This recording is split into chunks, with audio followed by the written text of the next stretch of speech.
Hello, everyone, and welcome to the stream. This is Otaku Showboat, and today is, of course, Tuesday, June 15th, 2021. There is an Ollie sitting on top of my coffee pot. He is on the coffee pot. Hello. Hello, Ollie, on the coffee pot.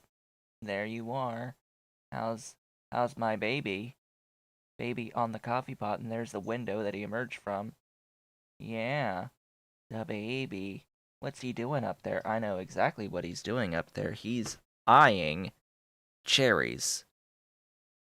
I have a bowl of cherries, and Ollie is immediately interested in the little in the little balls. Yeah, I know. Those are cherries. He is a bandit.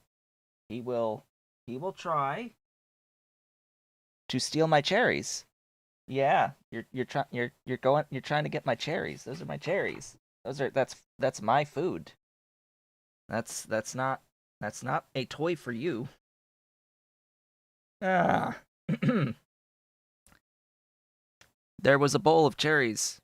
Is a bowl of cherries in the kitchen that we had sitting on a counter. And when we saw that he was starting to go for the cherries to play with the balls, hey you. When we saw that this boy was going for the cherries because he thought they were balls to play with, knocking him to the floor to bat around and play with, we covered the bowl with clear plastic. Within 5 minutes, we hear the bowl crash to the floor. Fortunately, the glass bowl did not break. However, and most of the cherries did not spill out because it was covered. A couple of them did, and he was all proud of himself. So we had to move the bowl to a different location that he does not get to. At least not normally. different counter that he goes to. So also today, for this stream, I am streaming in 30 frames per second at 4,000 megabits. This is reduced from the usual 60 frames per second at 6 megabits, just because my internet today, as has been for quite a few days actually, has been not that great. It's been getting pretty hammered recently for the overall quality. I need to make a very minor adjustment there. But a little bit better. Little bit better. I'd rather have the top of the head cut off than to see just like goblin mode. So yesterday on the stream we finished playing Subnautica Below Zero. We beat the game completely. So I do have some thoughts about that, and I am going to be moving forward with something new starting tomorrow, and Friday, and every Monday, Wednesday, Friday after that, and that will be a return to Dyson Sphere program. Now that they have done a pretty major update to overhaul the game. Not quite complete overhaul, but they added a lot of quality of life features that are very important, very useful quality of life features, some new actual features, as well as done some general rebalancing of a lot of the things. So I'm looking forward to having another look at Dyson Sphere program as it continues in its development with each of these more major updates. Now, as for Subnautica Below Zero, I enjoyed the experience overall. I enjoyed it more than base Subnautica, and I am very vocal. I'm going to be very vocal that I do believe that Below Zero is a better game than Subnautica was, the original game. That is not a popular opinion, as it turns out. It seems like the majority of people who have played Subnautica think that it is the superior game over Below Zero, and Come on, Streamlabs. Streamlabs, you can do it. That you can do it. There you go. We blipped off for a second. There, as I was saying, a lot of the feedback for Subnautica versus Below Zero, for those who prefer Subnautica, praise the fact that you have to hunt down the story in that game, which I find to be a complete cardinal, like a sin. I find that to be a sin. I do not enjoy that in the slightest, but it seems like the bulk of the people who played Subnautica prefer that method. I hate it. I hate it with a passion. I do not enjoy having to hunt for story. I do not enjoy the feeling of aimlessly wandering. I legit do not play to wander. I'm here to play a game. I'm here to play a game. I'm not here to read an encyclopedia. If I wanted to read a book, I would read a book. I'm not going to be reading your data files. I'm just not, and especially if you're not going to have the story important files in a section that's clearly labeled as story important. This is a extreme weakness of Subnautica. I really do not care about any of the folks that came before my character. I don't care about them. All I care about is, what do I need to do to complete my mission? In Subnautica, that mission is get off this rock. In Below Zero, it's what the hell happened to my sister? And then as it turns out, how the hell do I get this thing out of my head? That pops up during the story. And actually, the only thing you need to do to complete the game in Below Zero is that second part, figuring out how to get the alien out of your head. Now, as I said, I hate having to hunt down the story. Subnautica does a much better, Below Zero does a much better job at directing you and actually telling a story. Much better job at actually telling a story. Now, as it turns out, the developers did not actually intend for this to be the case. To which I say, screw you, and you did a much better job with Below Zero by having that better directed experience at the beginning.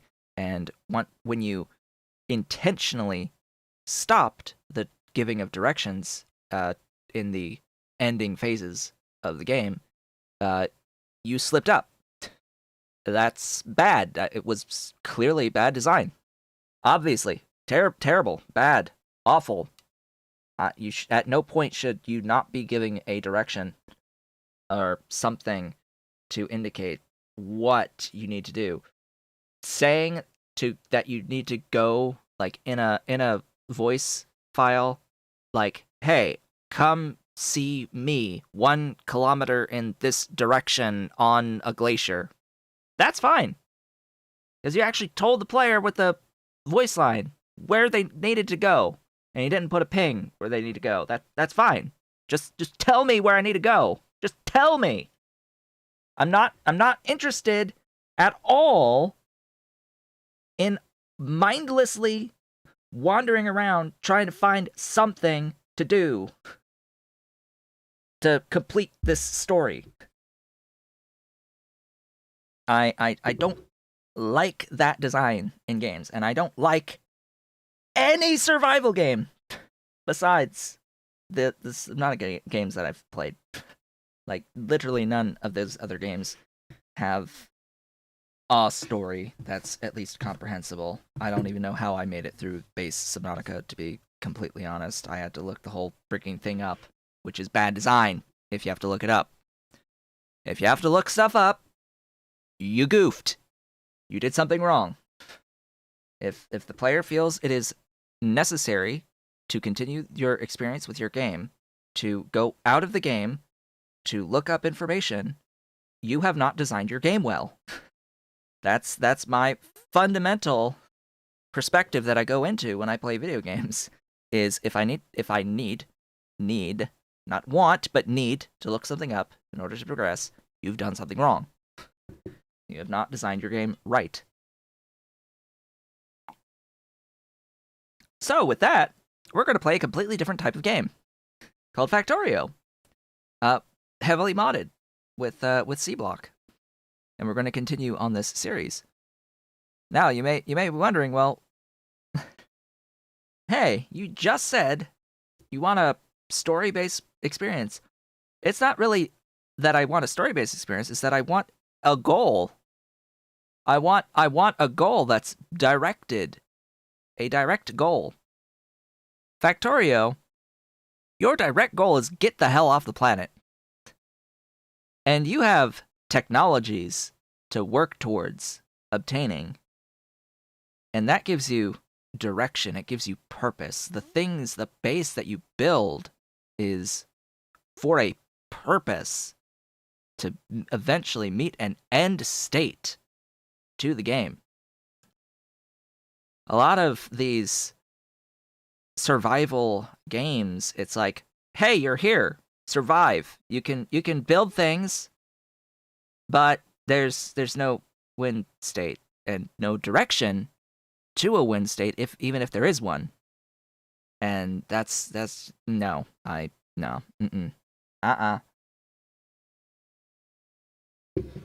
here to experience the game. I am not here to read a book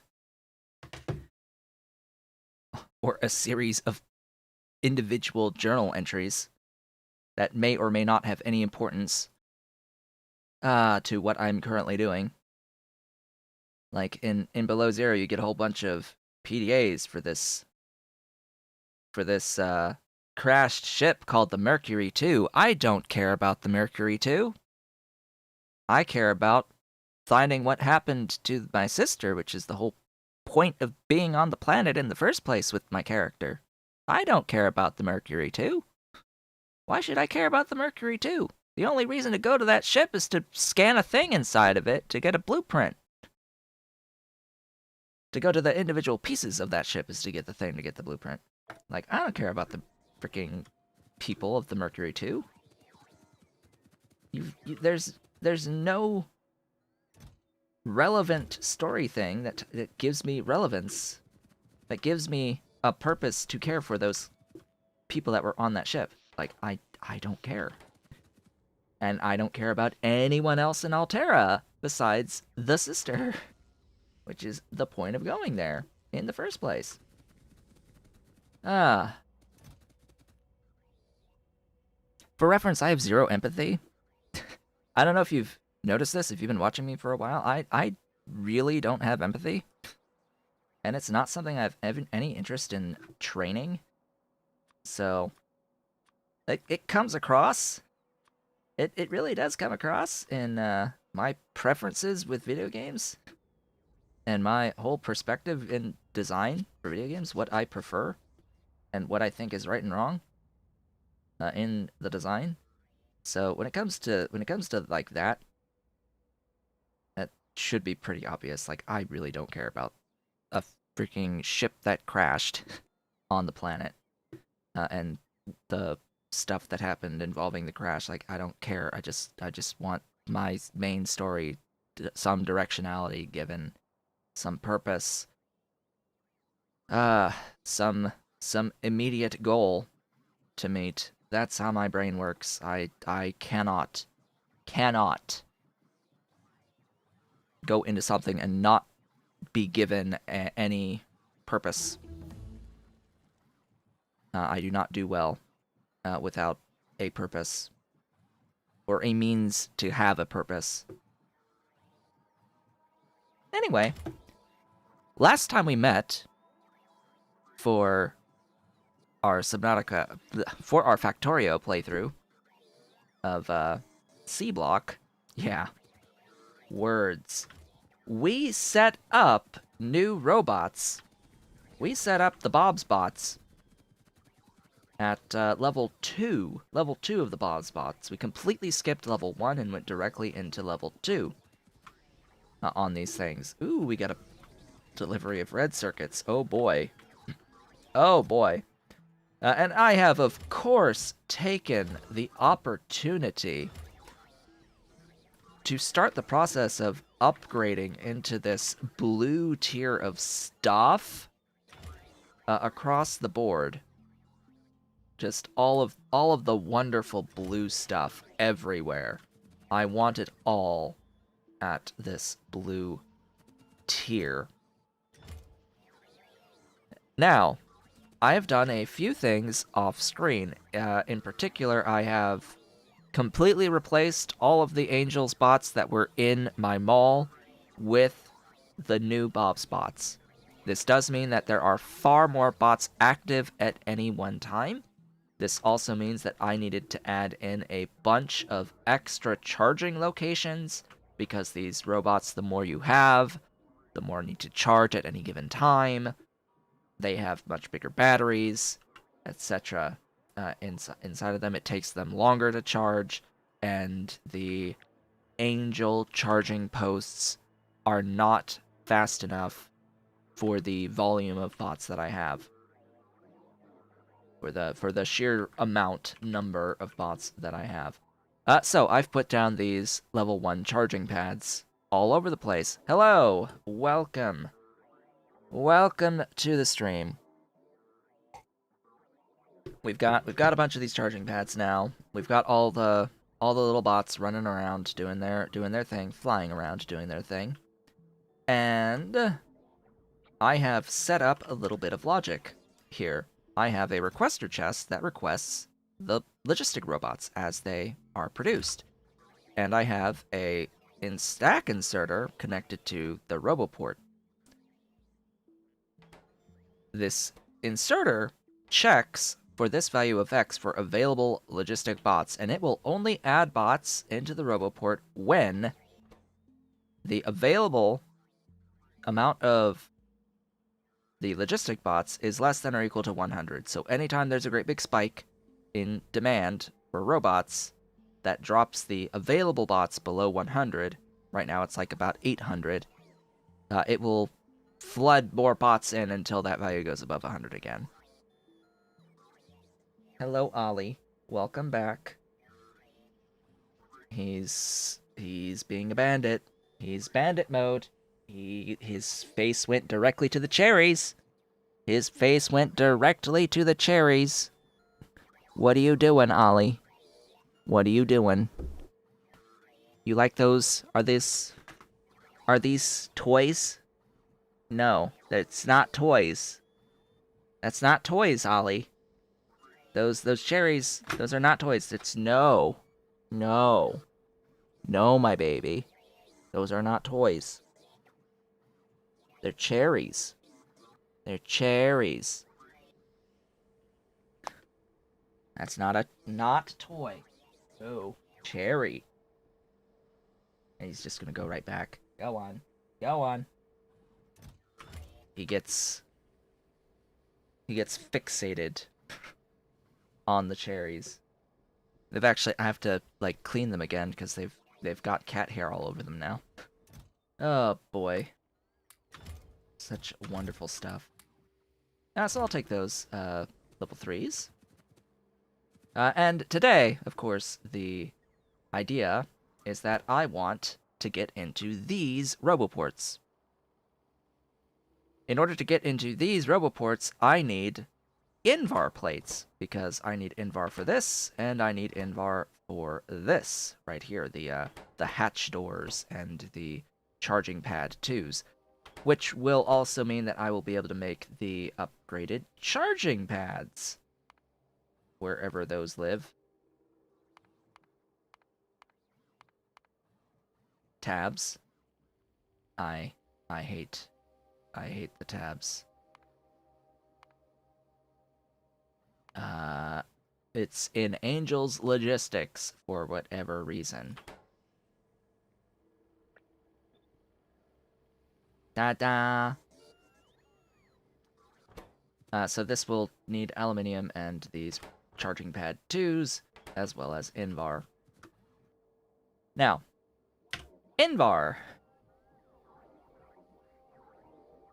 I was looking through what we need to get a singular Invar plate per second, and it's not that bad. It's very similar to, very, very, very similar to Cobalt. Hello! You lost the start of the stream. Well, you could go back and watch at ×2 speed, or I can just tell you that you missed absolutely nothing of value. I have just been reviewing what we've done last time and what we are planning to do today. You missed a rant about Subnautica and game design, and why I feel that Below Zero is a better experience than Subnautica. Overall. And that wasn't even everything about Subnautica either. That, like, it wasn't even all the reasons. It was just the whole story conversation. It's like, I want a directed story. Please give me a directed story. I don't want to have to mindlessly wander around to find random PDAs. Like, I really don't want to have to mindlessly, aimlessly wander. I find that to be... I experience anxiety when put in that type of a situation. I don't like not knowing what to do.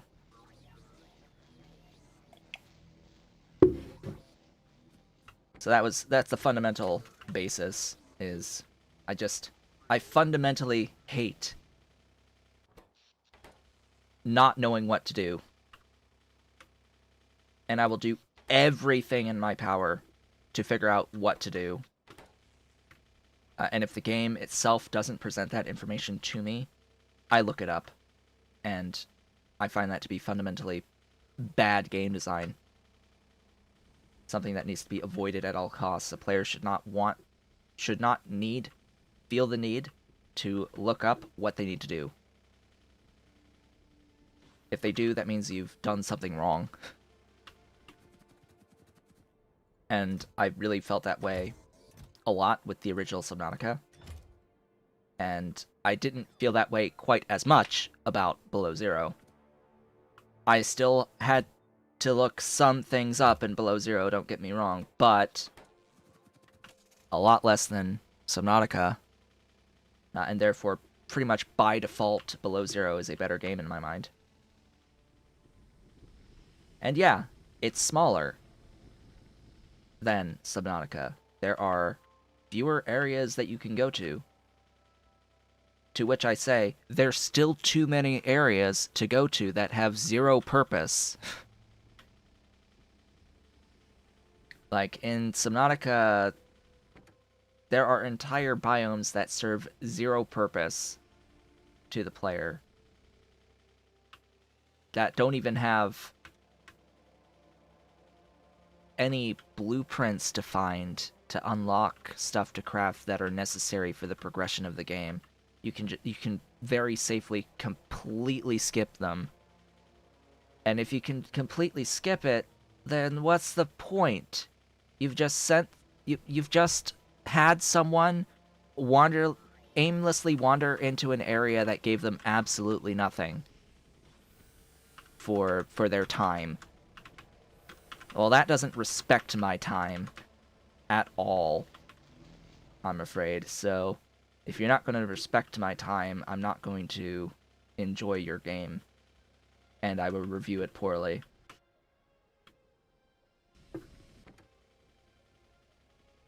Below Zero, most of the biomes were okay, but we went to one in particular that didn't really have anything of note, and that was the vent garden. We saw the gigantic vent garden. Sure, it looks pretty, but that's it. That's all, and it had a Calycerate around it, so it's like, okay, screw this zone. Why should I go there and explore anything? You're gonna put a freaking Calycerate there, and then have this beautiful creature, but no, like, useful blueprints that you can't find anywhere else? Okay. Sure.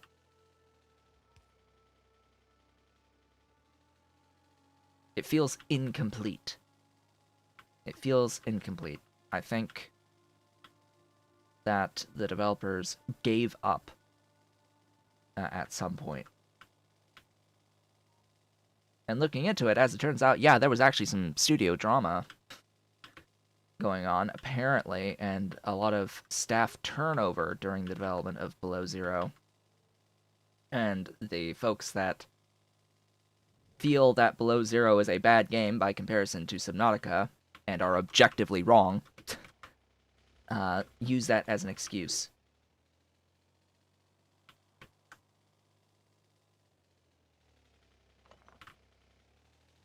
I cannot bring myself to see how people can think that the base Subnautica game is a better experience than Below Zero. I just don't see it. I don't see it. It's like, do you not value your time? Clearly, you don't value your time. I mean, it's pretty obvious to me. I try to value my time as much as it doesn't quite seem like it. I do place value on time.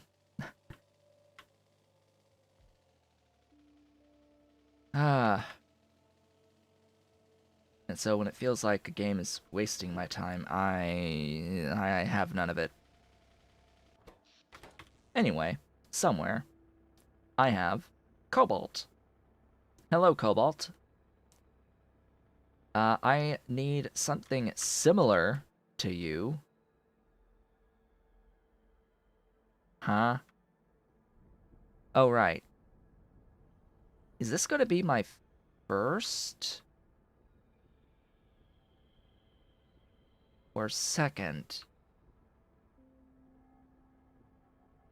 So this is going to be an individual ore sorting build using leaching. This is going to be similar to the... Yeah, the build I'm at right now. Similar to silicon. Yeah. Pretty much exactly like silicon, actually. Just with steel as well, being produced out of it. I'm just trying to decide where I want this Invar build. Because I'm looking at this and I'm thinking to myself, I would need another input and another output.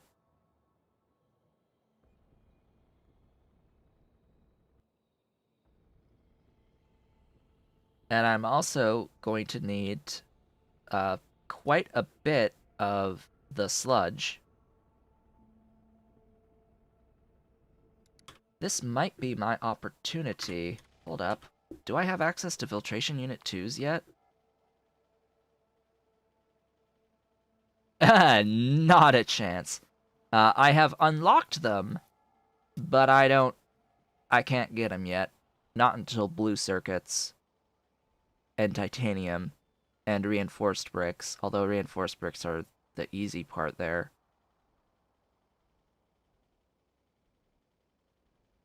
And then what even is the difference? A 1 point... Oh my gosh, it's a 0.75 crafting speed difference. A gain of 0.75. Which is not much of a difference.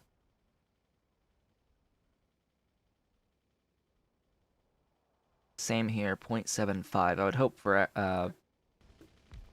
module slots. 2 module slots versus 1.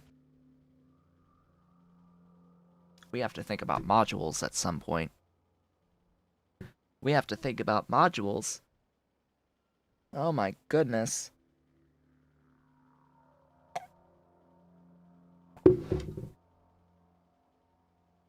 That will be many, many streams. We're gonna probably need like 3 or 4 weeks of streams for modules by itself. I'm only slightly exaggerating. That would be 8 streams. It depends on the scale. Maybe I should just start small scale and then copy paste to increase the scale once I have it flowing. That might be the better option in the grand scheme. Anyway, what am I doing? I'm doing this. I'm trying to find something to copy paste for my Invar build. But, you know what? I think we'll have to do something from scratch. Now, I did build this, and it's a completely free area. I don't think I'm going to use it for the Invar. Unless I want a heck of a lot of Invar.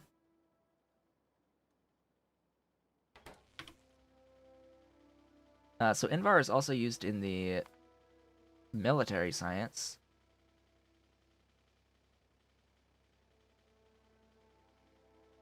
What? Excuse me, but how much?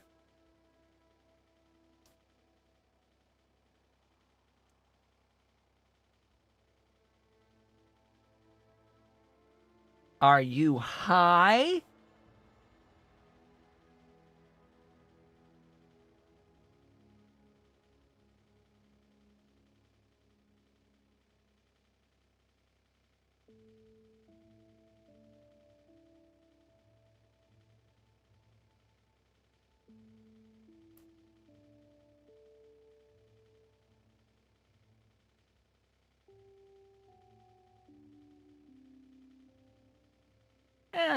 No. I'm gonna have to disagree with that. Nah. Mm-mm. No, no, no, no, no, no, no. That is not a good design there, buddy.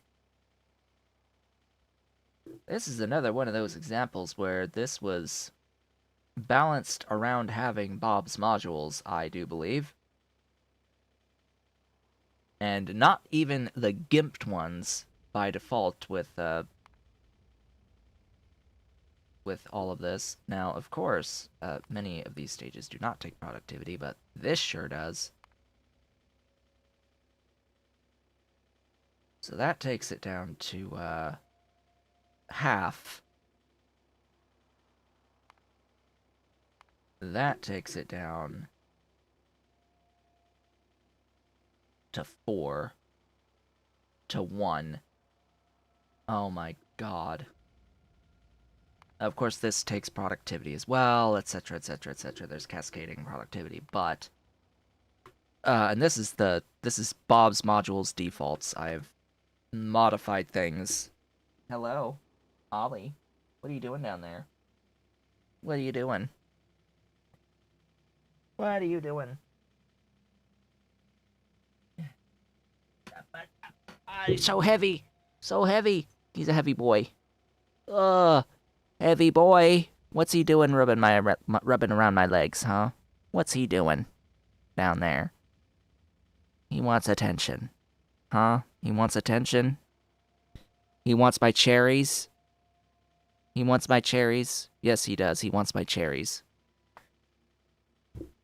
He wants to play with the cherries. Face? Face? What are you doing? No. No, you leave that paw. Da-ba. Hey. Those are mine. Those are mine. Get over there.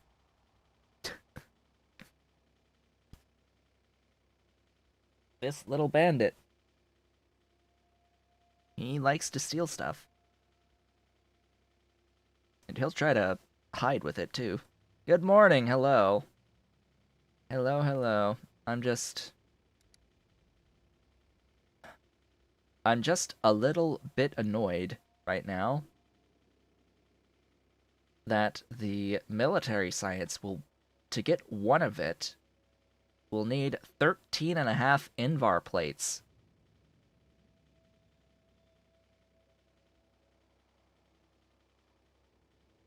You haven't missed adding anything in Hellmod. I actually did this for the Invar off screen today before the stream. You've not really missed anything. I haven't built anything yet. I'm trying to make decisions about where I'm going to build things and the scale with which I'm going to build them. So I was thinking, I could make 5.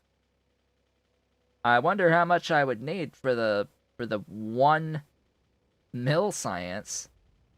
As it turns out, 13.5 for 1. That is not well designed. I am gonna throw that out there. That is tedium. The very definition of tedium right there.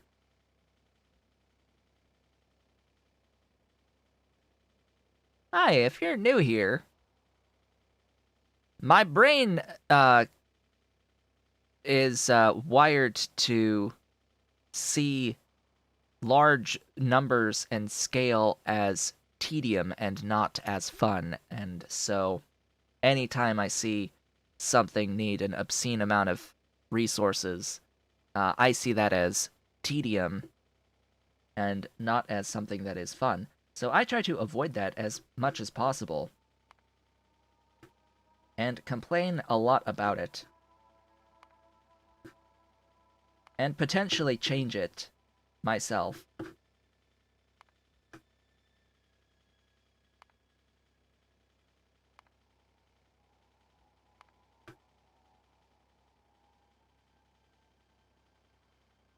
Oh, right. I needed to make the Invar locally.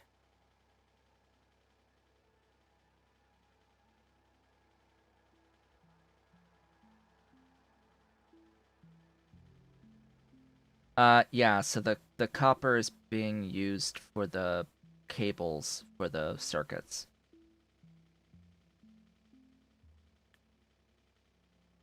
I'm for this particular build when I get to it, the waste copper is going to be used for the copper wire for the basic circuit boards in here, and that will use basically all of the copper waste. The problem is that the iron waste has to go into steel, but the amount of, I don't know, 3.25, is that going to be like enough? Iron. Get rid of that. Even on the least. Oh god, it isn't. It's not enough. It's not enough. So yeah, I have to do invar with the thing. I have to do invar with it so I can use the steel. This doesn't have any iron in it. It has iron plates. It has the invar.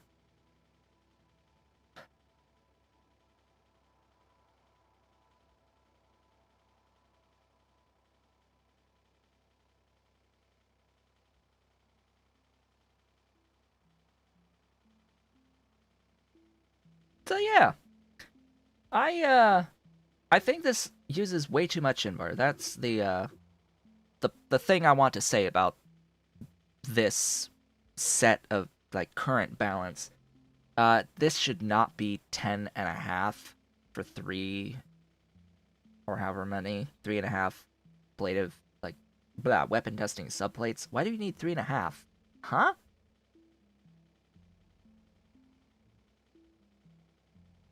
Because it's 7 to 1? What?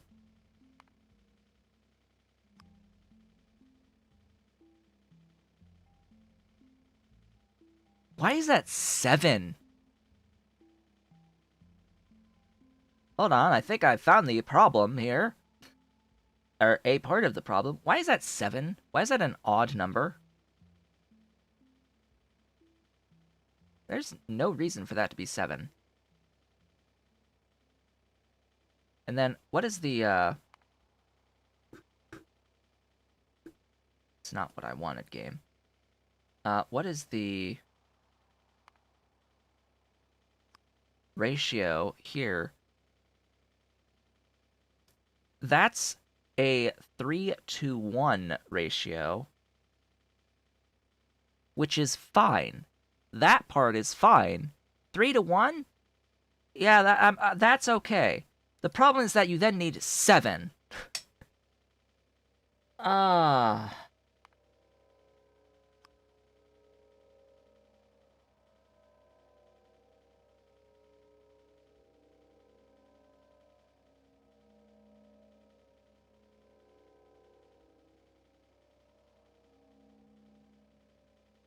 Yeah, that really shouldn't be 7 when the 7 uses 3 invar. Right? Like, that's something I can really say, like, that's way too much. That's way too much. Per 1 unit of the science, that's way too much invar.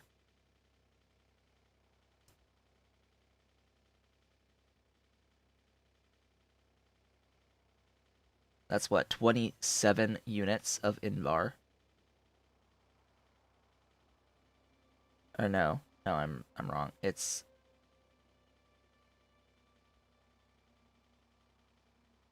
Yeah, it's 27 units of invar per 1 kinetic testing plates, and then divide that in half to get 13 and a half.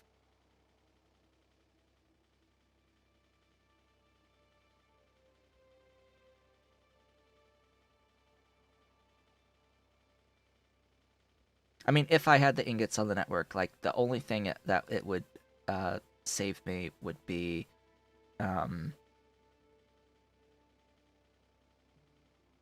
steel. But I need to do steel here. And it might save me the nickel for the Invar, but I would still want to do the Invar local, and I would still need to take all of the iron and put it to steel local to deal with these byproducts. Because I am not going to put the byproducts on a train and deal with that complete shenaniganry. That, like, every step you add is a potential step where failures can occur. And putting them onto trains just adds far more potential for failure.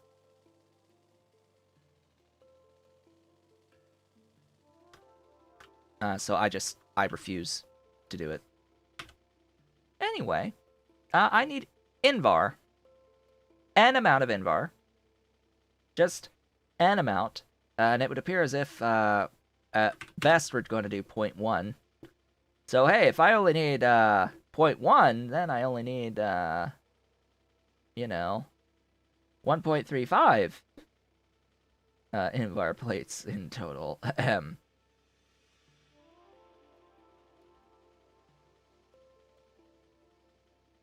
No, I'm saying that no matter what, I would have to make the Invar local, because you have to deal with this iron, and the steel, the separate steel here is not enough to cover the amount of byproduct iron that you get. You have to throw some of it into Invar, no matter what. So if you have to throw a bit into Invar no matter what, you're doing the Invar local to the science. Because, as I said, I am not putting waste products on my train network.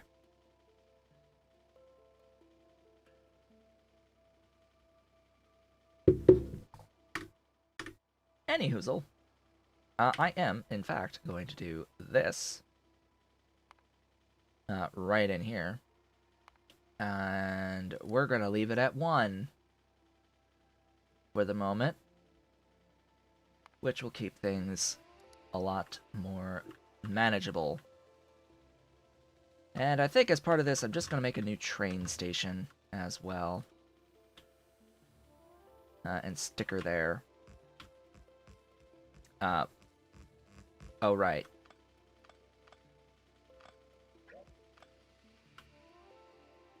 Ahem.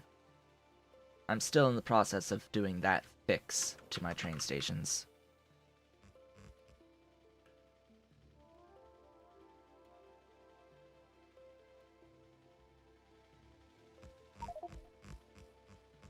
The problem with that is that, I mean, nickel is just primarily used for Invar, inherently.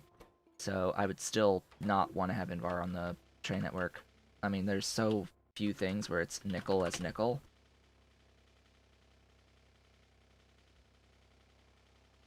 There are a grand total of 2 things in the entire game where you need nickel as nickel.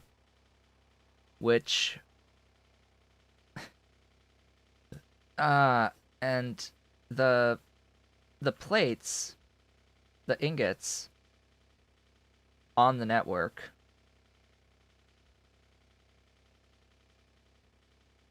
like, I don't use it as an alloy for the most part. Like, there's no point in a Sea Block game to use it for the bronze. There's no point to use it for the steel. There's outside of the chromium, the chrome, outside of the chrome build, there's not usually a savings. There might be a savings here, but there might be there's many alternatives, like manganese, etc. Usually it's better to just leave it as the 1 there. Is there also a equivalent nitinol? Yeah, there's that equivalent nitinol. And then the triple iron.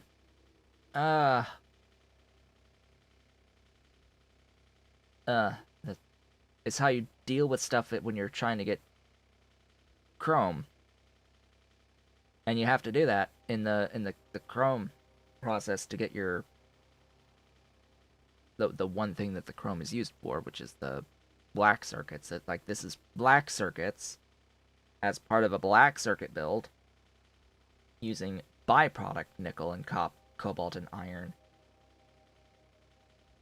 So what I'm trying to say is the only time that I'm guaranteed using nickel ingots is in VAR. That's my only guaranteed I'm making nickel for X. Is just in VAR. I would normally not want to have nickel ingots on my train network if it's only really feeding one thing.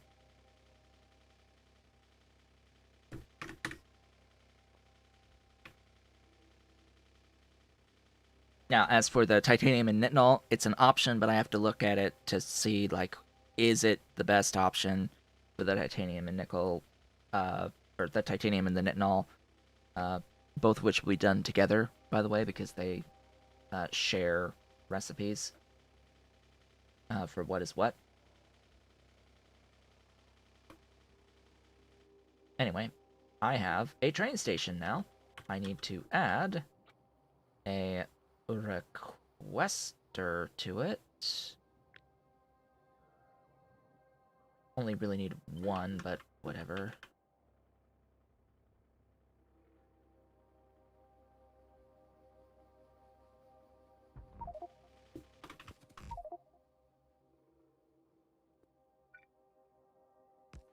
There we go.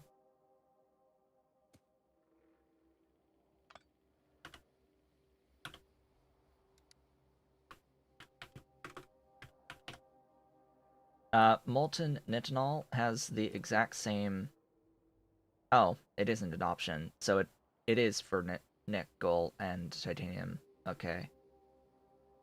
There's only the one. I thought it had options like the titanium, but as it turns out, it just has a titanium. That's the same thing. So yeah, nickel there for the titanium stuff, but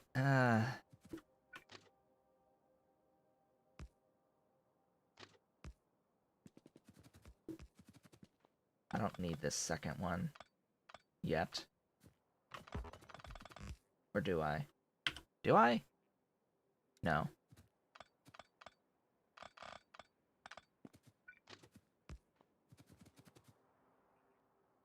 Yes. Yes, it is in the name.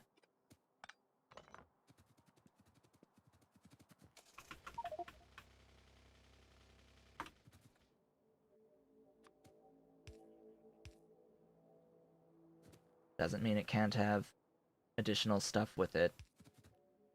Or slightly different stuff. You know, like solder! You know, like how, yeah, there's solder... What? Apparently there's a solder plate that exists in the game. That doesn't get used for anything. But you get solder, you can get it with lead, or you can get it without lead. And you can get it with silver and copper. The only thing that's common in solder is tin. There's some examples where it just doesn't have what you think every time. Are those actually placed? Yes. So this is going to be our crystal catalysts at Invar. S Invar.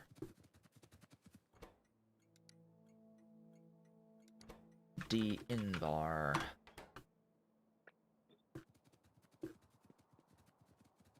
And then the build itself will be here, with a key exception being that what I have pinned is not the whole build, because it needs the 83.34. And what I wanted to do was actually have another look at my production of sludge, because I can officially start making sludge using the ceramic process.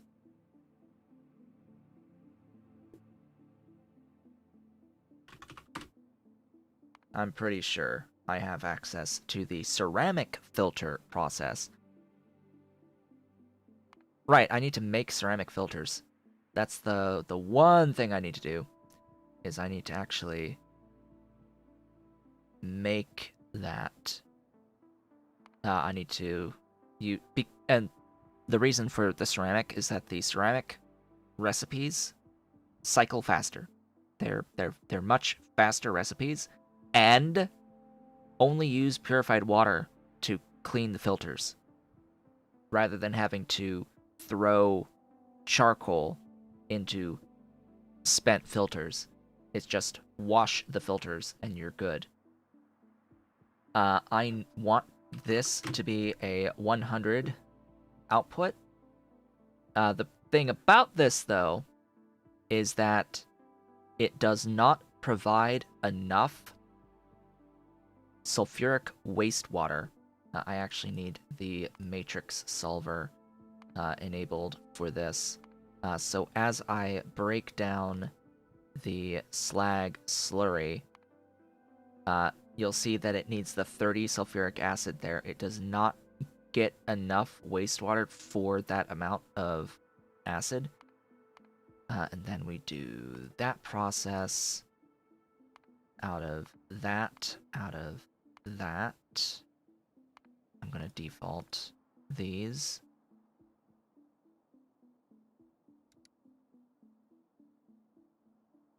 Also notice we're down to now 10 electrolyzer 3s as opposed to this build, which is 14 electrolyzer 2s.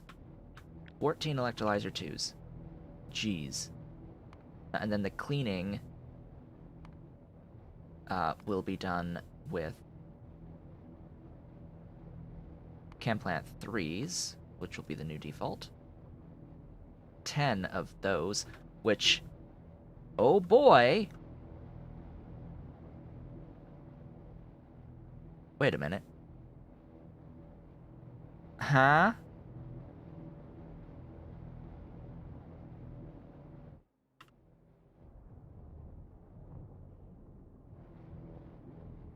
One, two, three, 4, 5, 6, 7, 8.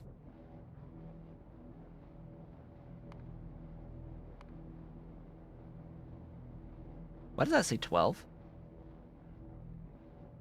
Oh, water. Da da da da da da da. Hell mod is being crazy. Yeah, 5. 5.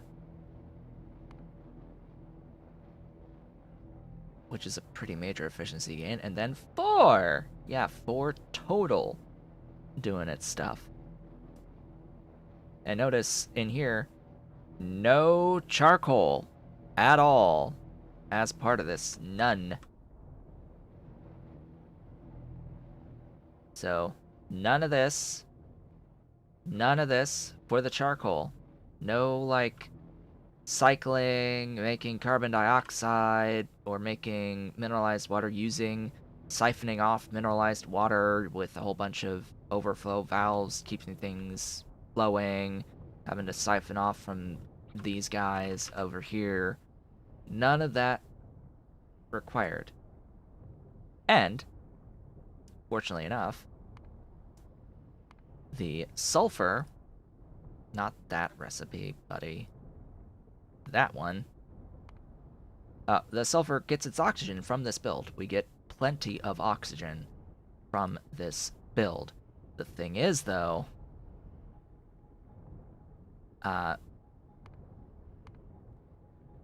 we still need 0.18 sulfur, right? What happened to you? I don't know what happened to you. Oh, it's mineralized water? Huh? Oh, the purified water, right? I'll want to put that in just so that we have it listed. Can I make hydroplant 3s? Yes. Yes, I can. So I'm actually going to go back to my mall quickly here.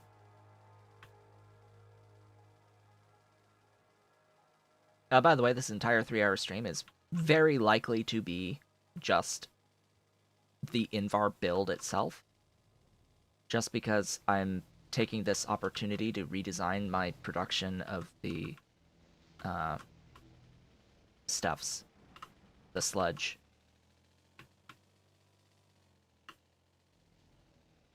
Which will also need to be redesigned, of course, yet again, once I get into other stuffs. Once I get into modules. Then the ceramic filters, where would those be? In here. That needs alumina plus filter frames.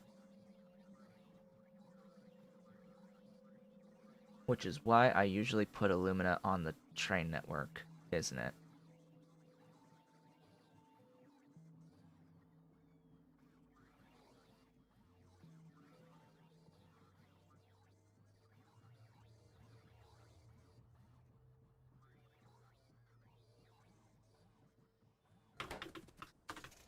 I'm gonna do something different.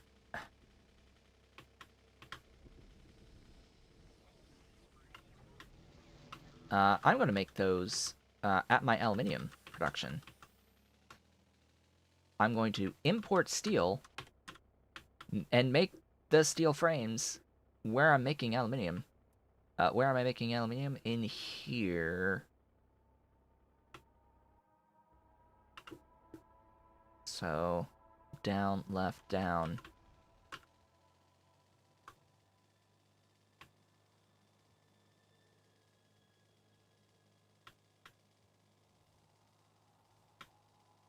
Yes, I will import steel and have a... I'll have to get alumina siphoned somewhere.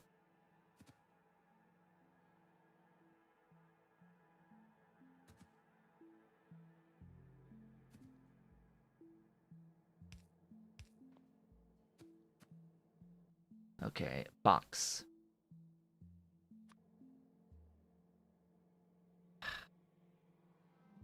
I wish it was one tile wider. Hello, box.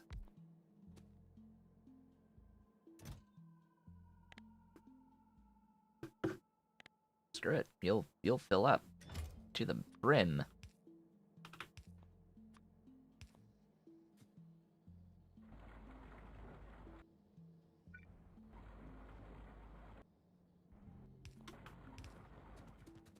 Okay, alumina.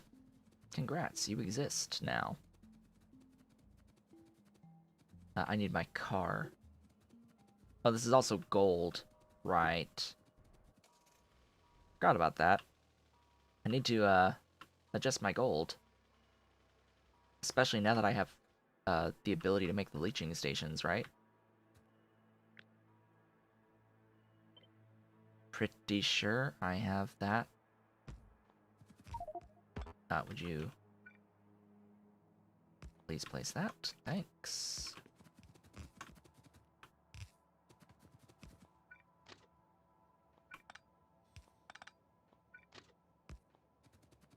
Power? Oh. Enjoy.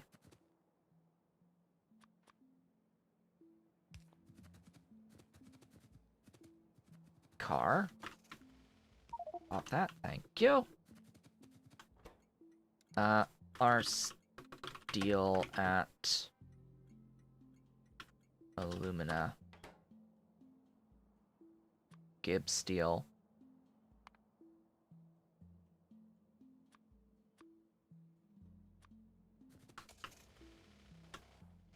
Now. from here. We're going to just take our steel, bring her on up. I'm not actually worried about my steel production. In case you weren't aware, I have like 5 steel per second, somewhere along those lines, getting made.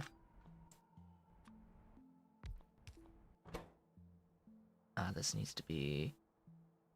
Oh.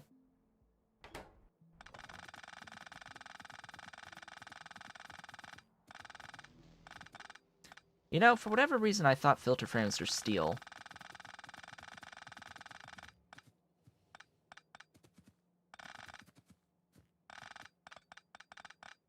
You know, I thought it was steel. It's apparently not steel.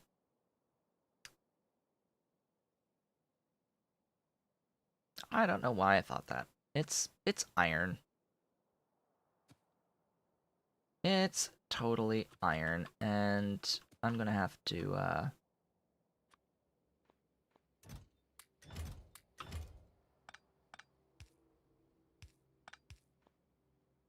just remove all of that steel.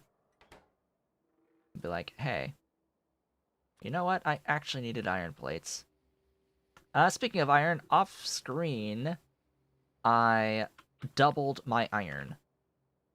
That's something that I also did. I added localized production as well.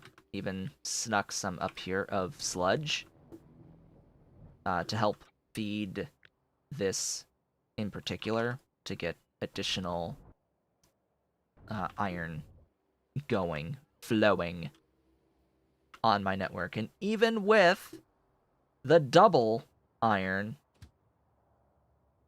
it's still immediately getting demanded across my base. It never ends. It never ends. Somehow. Why did you go to RGB science?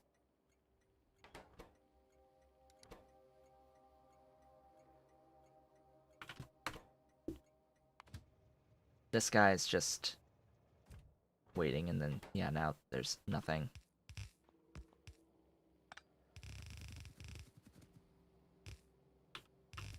Let's go!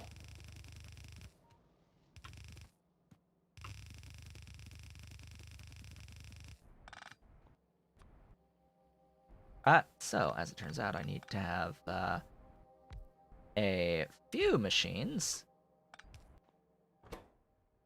One making sticks.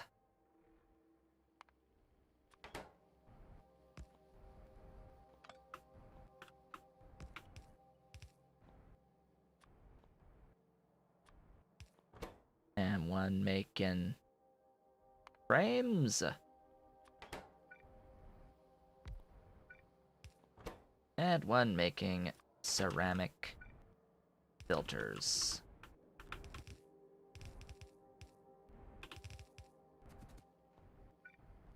And that's gonna get thrown into a box as ceramic filters.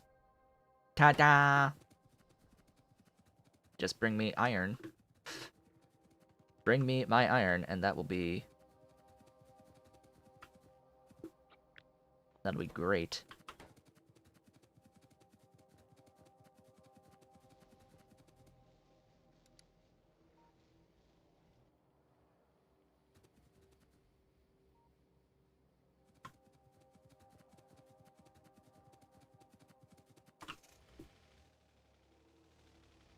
While that's happening, let's get to work on all of this now. Let me have a look at this again. That's the pen I really want. Hello?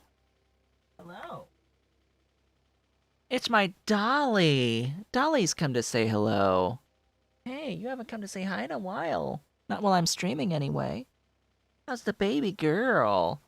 How's my cutie? My cutie with her really long hair. Hi.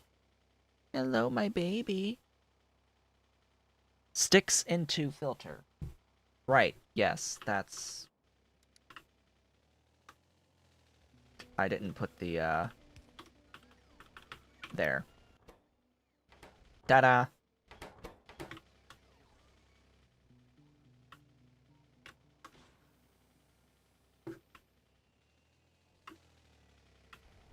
See, everything, every step, there's a chance to make mistakes. Every single extra thing that you do, different thing that you do. Yes, Dolly. Oop, off she goes.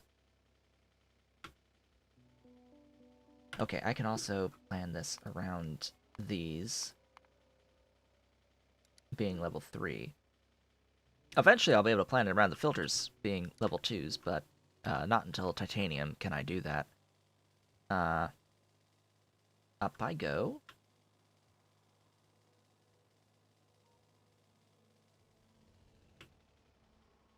I have gone way too far in the wrong direction. I wanted to go to the mall.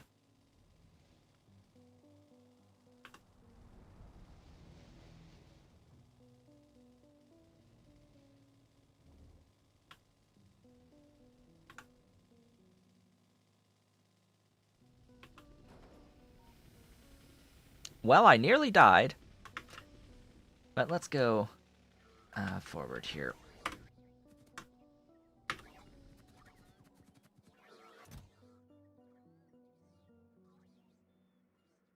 So yeah, as I mentioned at the beginning of the stream, tomorrow I'm going to be starting up Dyson Sphere program again, considering it had the big update patch fairly recently. Now it seems like pretty much all the major content creators who have done Factorio stuff are doing the Dyson Sphere stuff again because of that update, and I was so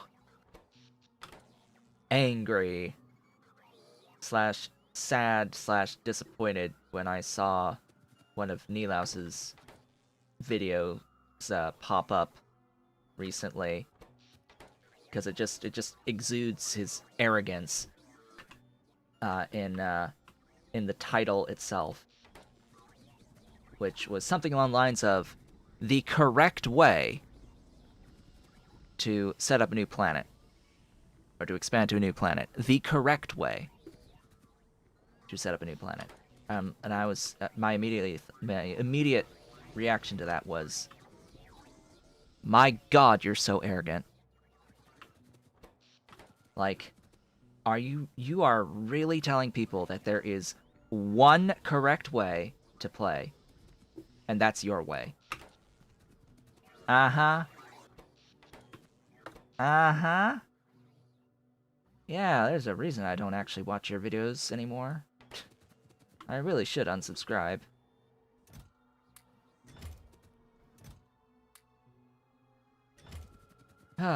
Eventually I will. That's just... whenever he does that, makes it seem like there's just one way to do things. It's just... it frustrates the hell out of me. Because it's objectively wrong. Because it's completely wrong. This thing. Do that. There you go. There's not one correct way to do anything. There is an efficient way, okay? There is an efficient way of doing something.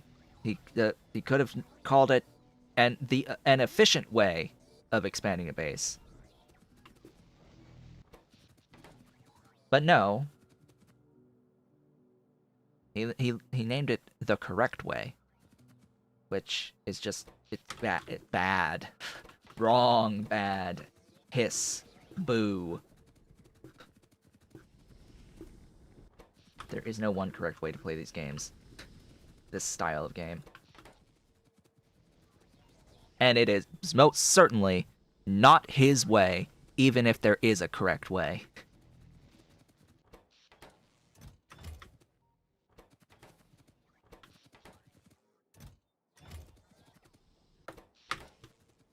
Last time I checked, he hasn't beaten Pyandon's mods with Pi Alien Live. Last I checked. I don't know. Has he done that? Because I don't think he has much of a leg to stand on until he can at least do that on stream. Cough, cough. Wink, wink, nudge, nudge. Ahem. I may have done that.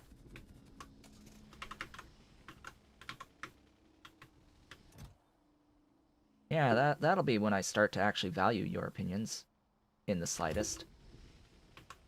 But even then, he's still extremely arrogant.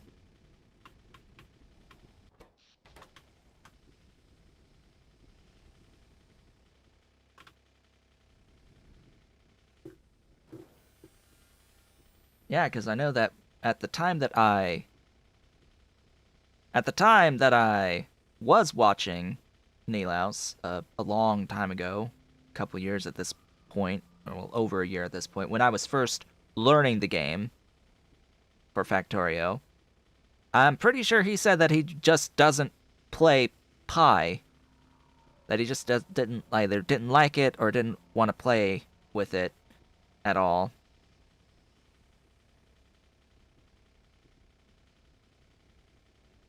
And yeah, I've seen Catherine's. Yeah, I've seen KOS's stuff. She has also done a co-op with Pyandon's mods. With her and Caladorn. I was watching some of that. They haven't completed it in the most recent ones. Like they haven't done Pylean Live, that's for certain. And yeah, I can understand they're trying to do it without quality of life mods, to which I say, ooh boy. Like, the difference between do you want to actually complete the game or do you just not? Like, that's how fundamentally required a lot of the, like, other quality of life stuff is. Like, you really need a way to keep track of all of the stuff that's going on in Pyandon's mods, and just, I would say that something like Hellmod is 100% required to keep track of everything. At least they tried. At least they tried. They made videos of it, and I think Catherine's KOS's has been, it's outdated at this point, but I think she did get quite far in earlier iterations of Pyandon's mods.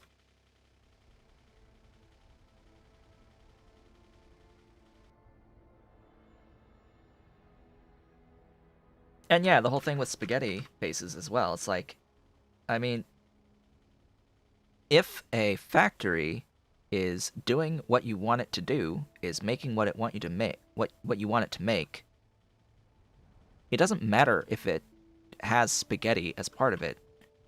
Like, you can have absolute belt spaghetti in a base as long as there's a higher level of organization. It's okay. It's completely okay. As long as you have some higher level of organization, you can have internal spaghetti. Now, if the whole thing is just completely random, like you've made your entire base spaghetti with, like, the whole thing, well, then at the highest order, you could just copy the entire base, I guess. Outside of, like, the ore feeding, where you're doing the mining, you could just copy the whole base and paste it down, and ta-da, you've got double your base. Just feed it. Just find other resources to feed it. Like, there's levels of organization to it that you have to think about, and spaghetti has a role. Like, belts are okay. Belts are okay.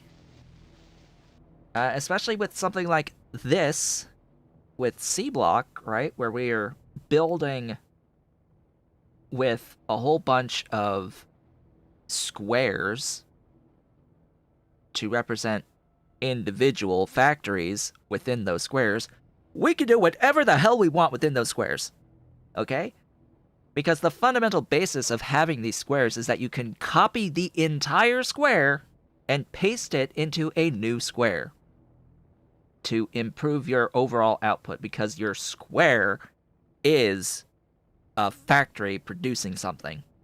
Doesn't matter what happens inside that square, as long as it works, you can just copy and paste it infinitely.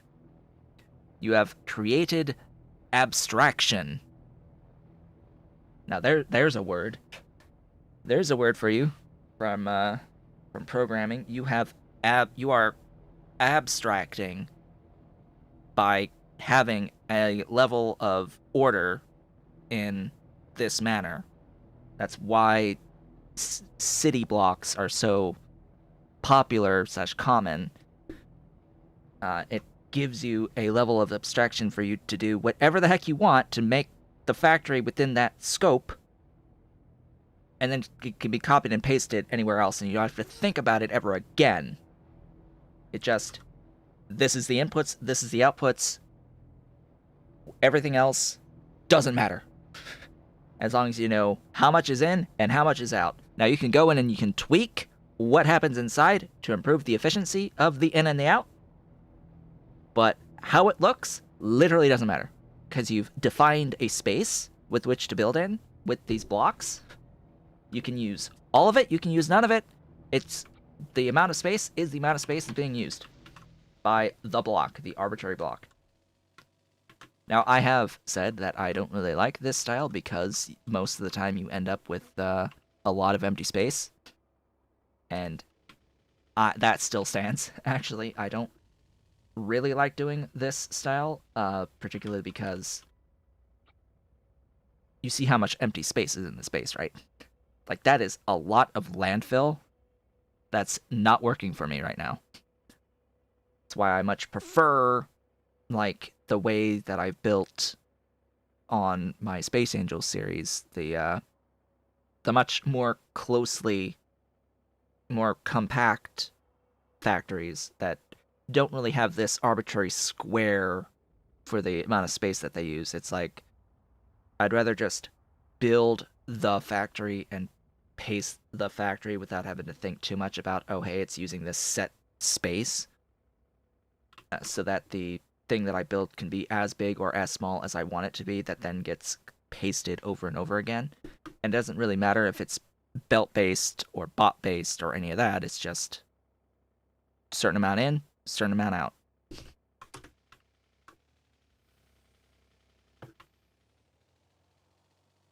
But we're doing this because it's one of the easiest ways to handle organization in Sea Block style of gameplay. So, and as I said, no wrong or right way to build a base. The only wrong way to build a base is to build a base that doesn't work. If it works, you're good. If it's making what you want it to make, you're good.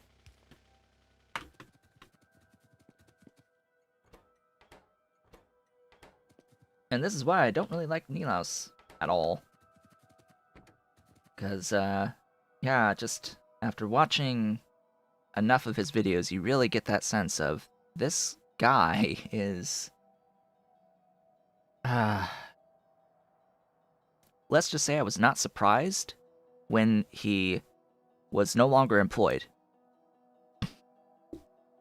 I was not surprised when that happened, and he said, "Okay, now we're doing this full time with the content creation." I'm sure it was in no small part because of his attitude.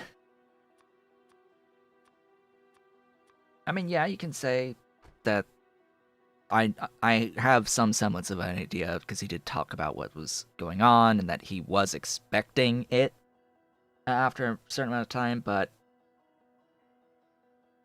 that I truly don't think that it was solely based off of one particular thing with him.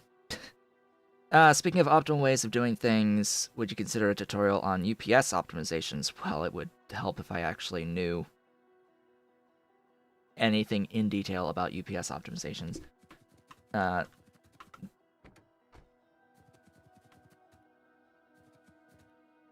Because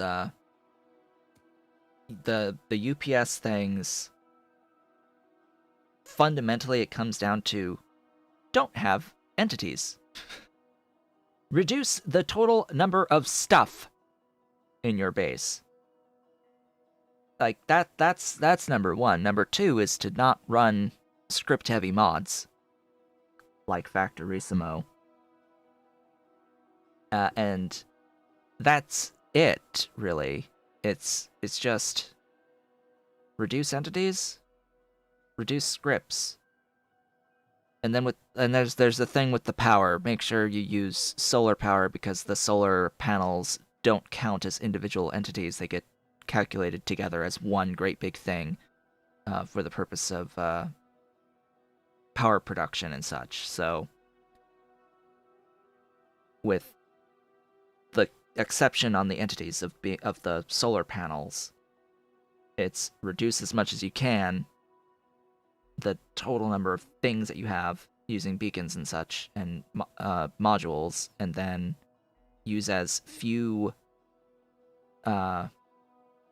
heavy, like script heavy mods as possible. And then, yeah, just try to use solar when possible. Just in how the game treats power production.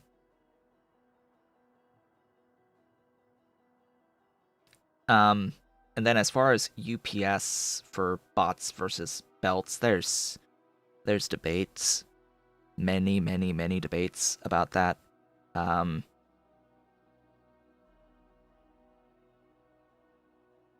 game processes every individual unit of belt at all times. It does not process bots that are in a box, not doing anything. So there's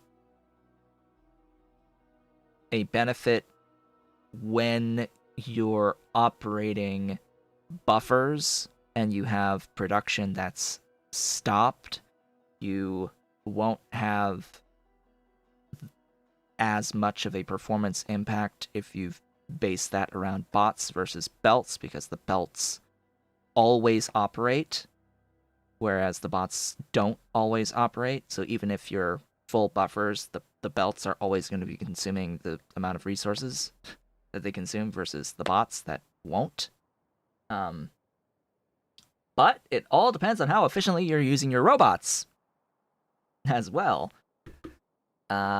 Yeah, there's a spectrum there. There is a bit of a spectrum there, and if you're designing your base right, you're not going to have that situation as often. Like in a base in its final form, producing science, the factories are moving. The only time the factories aren't moving is when there's bottlenecks.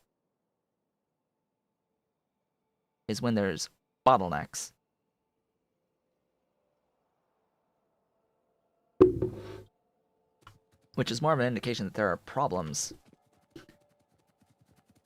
Anyway, we're not done with this plan yet, and we're actually almost halfway through the stream, and I haven't really built much of anything yet. We've just spent a lot of time talking, as usual.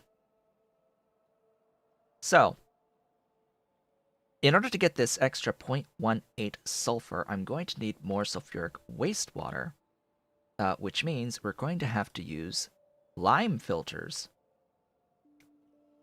and get lime out of this. That's the lime from limestone.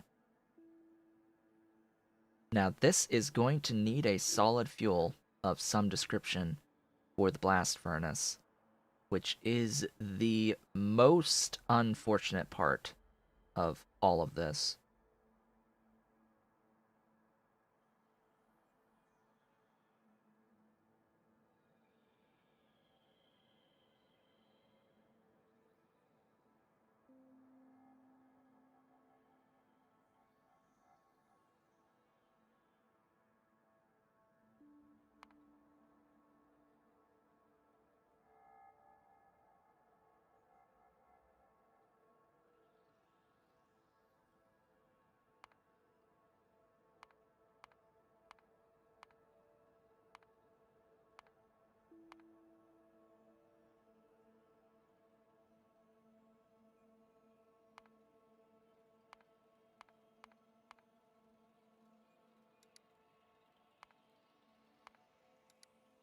So there you go.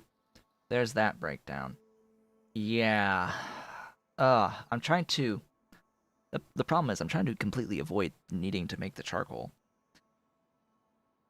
But I guess there's not too much of a way to avoid needing some sort of a solid fuel in on here. I was just trying to think, like, could I get away with cellulose fiber or something? The problem is that no matter, like, the cellulose fiber, the wood thingies here, like, those are going to require the green algae, which is the whole thing I'm trying to avoid. The other stuff requires different things,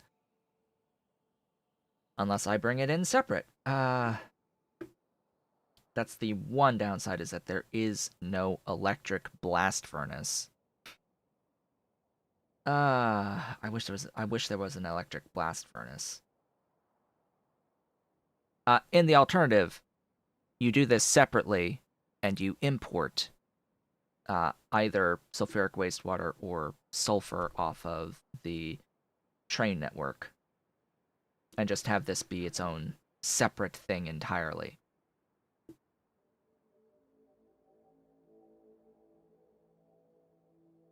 This does produce the mineralized water and carbon dioxide, though.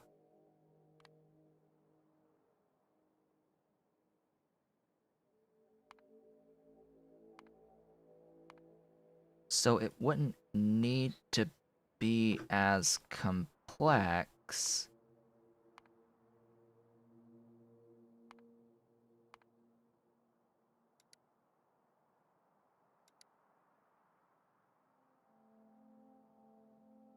And it would use the byproducts from the initial system. Why do you need filter frames? Oh, right, because I haven't done the cleaning of the filters. There you go. Your filters have been cleaned. Why that still says 0.9 input, I don't know. Let's lower the thing down the list a bit. You're on Matrix Solver game.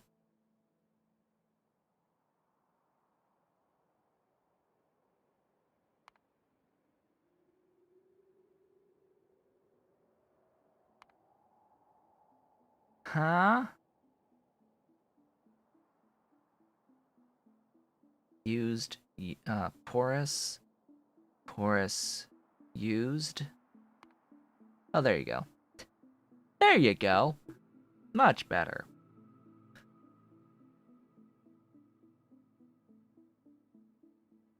Alright, so as much as I wanted to avoid all this, not gonna happen. But we are at the halfway point, which means it is time to take a brief break. I shall be back in just a few minutes.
I have returned. Welcome back. This came off of my keyboard. One of the feet. Like, this is why I don't keep the keyboard on its elevated level. Because the feet love to pop off on me. I have a Corsair K70 base K70 with the cherry speed with the speed switches. Speedy. This keyboard is full of cat hair. Oh boy. Meow. I've got both the babies. They followed me.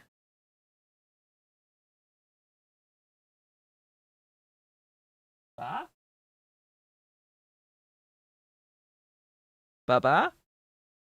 Hi, Dolly. Dolly, what are you doing up there? What you doing up on my bookcase? Huh? What you doing on my bookcase? Yeah? You're looking at Ollie? You looking at Ollie? He's down there. He's watching. He's watching. They're gonna play. They just ate, so it's playtime. It's playtime for the kitties. They want to have some fun. I think we're gonna have some fun. Maybe, because we're gonna build this. Oh yeah, we're gonna build this. This is going to be our new blueprint. The only problem with it is that it needs this. And I want it now. So there is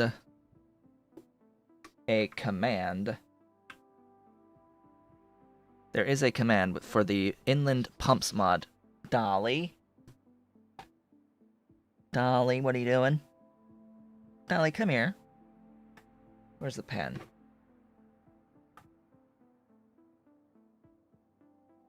Yeah, that's a pen. That's a pen. That's a pen, and that's the Dolly. Hi. Oh, hello, Ollie. You like the pen too? Yes, you both like the pen. The pen is a toy, obviously. Obviously, pen is toy. So if I hit status, has not activated. You need blasting charges. We can get around this. We can get around this with apply. What does that do? That lets me place the seafloor pumps anywhere. That lets me place seafloor pumps just willy-nilly. That is the purpose of that mod. I wanted to wait until blasting charges, but screw it. Screw it.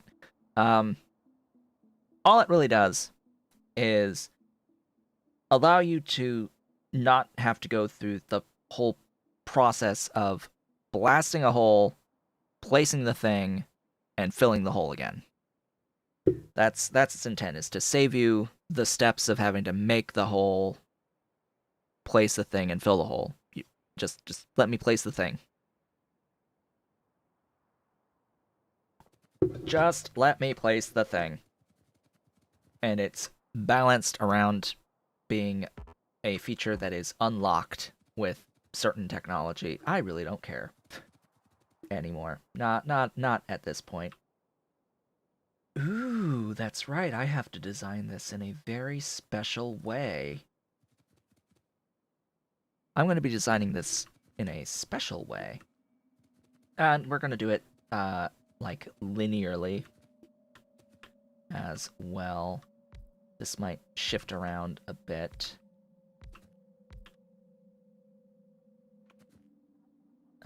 You are this recipe across the board. Do.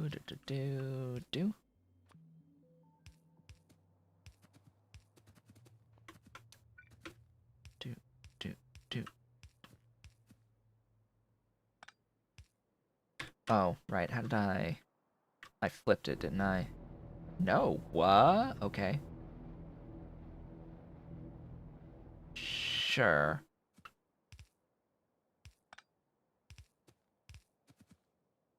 Yeah, I guess this is a big enough building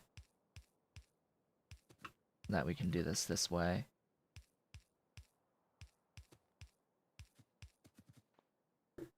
So, I wanted to conserve filter inserters, which is why I had these outputting the slag in the first place, because these you have a filter on them. And then it's in and out, long length, regular inserter on the in. And this is filtered to the used electrolyzer electrode.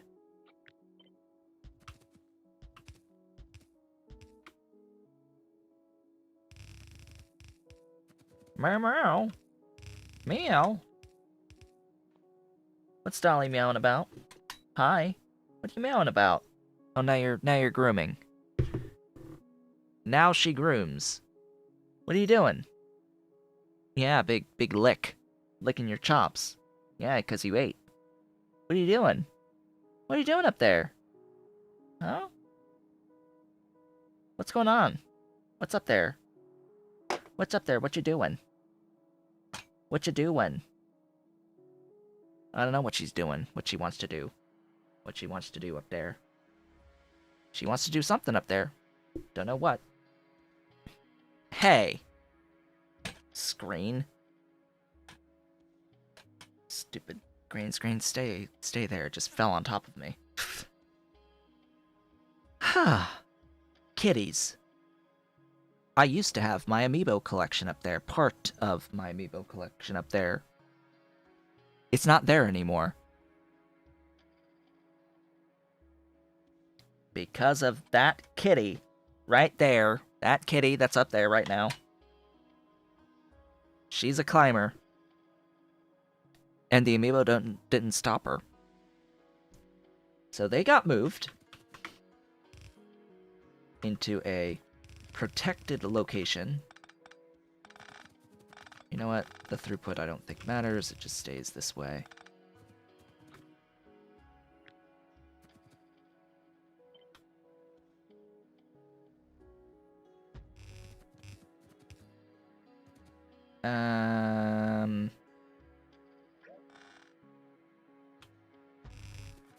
One tile. One tile off. Now, the ones that were down here, weren't they closer? No. No, they were not. And then I'm going to extend on one side above or below for the 4 chemical plants that will be washing the thingies.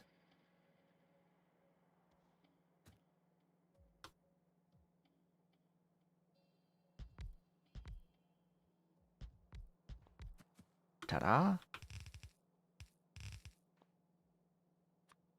Connect, connect.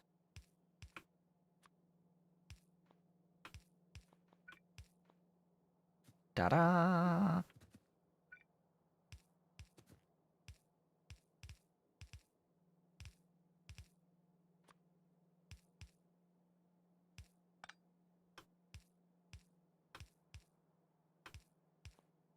I did not want to use the mineralized water here, but I don't have a choice.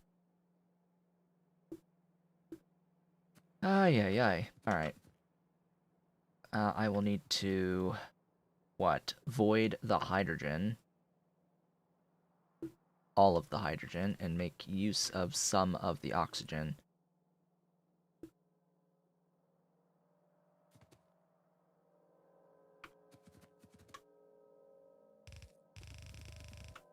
Why am I sending the slag down? Don't know. Don't think I care either. Could I move this one tile down? Could. Will? Yes.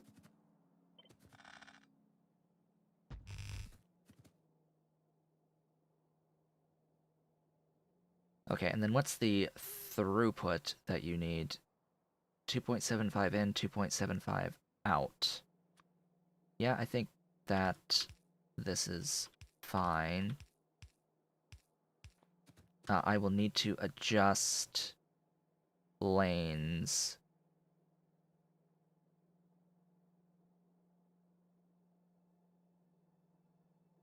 Yep, I need to adjust the lanes. So, also, what's the total throughput of 10? It is 10 each. That is within the limits of a lane for this particular belt, so we are good. We're good to go. That will do exactly what I want it to do when it has the electrolyzers. When it has the electrolyzers to do it. So, the one main thing that I wanted to start introducing into this was a little bit of logic.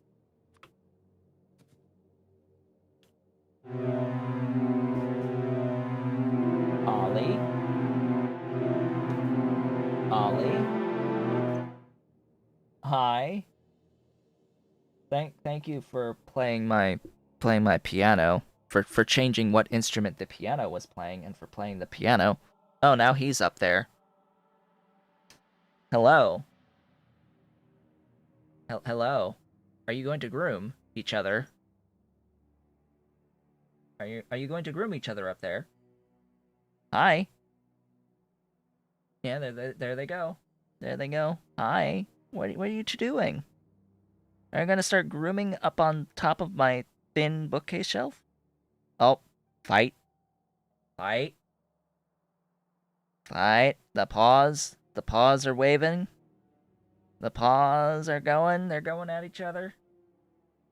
There they go. Paws are moving. What you doing? Dolly? Dolly being a bully? Dolly being a bully? She's whacking him. She's whacking him, trying to pester him to fight back. You realize you're on a thin platform, right? Like, if you start fighting, you're just gonna fall off. Are you done? Are you done? Yeah, you're looking around. You know I'm watching you, right? You know everyone's watching you, right?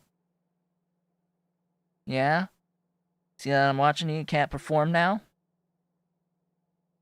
Are you done? Oh, there he goes. What are you doing, Ollie? Smacking her on the head. What are you doing? Yeah, what are you doing? Okay, there you go. She got down. Ollie can do what he wants up there. I don't know if he can jump down either. Dolly can jump down. I know that she can jump down. I don't know about Ollie. He's not much of a climber.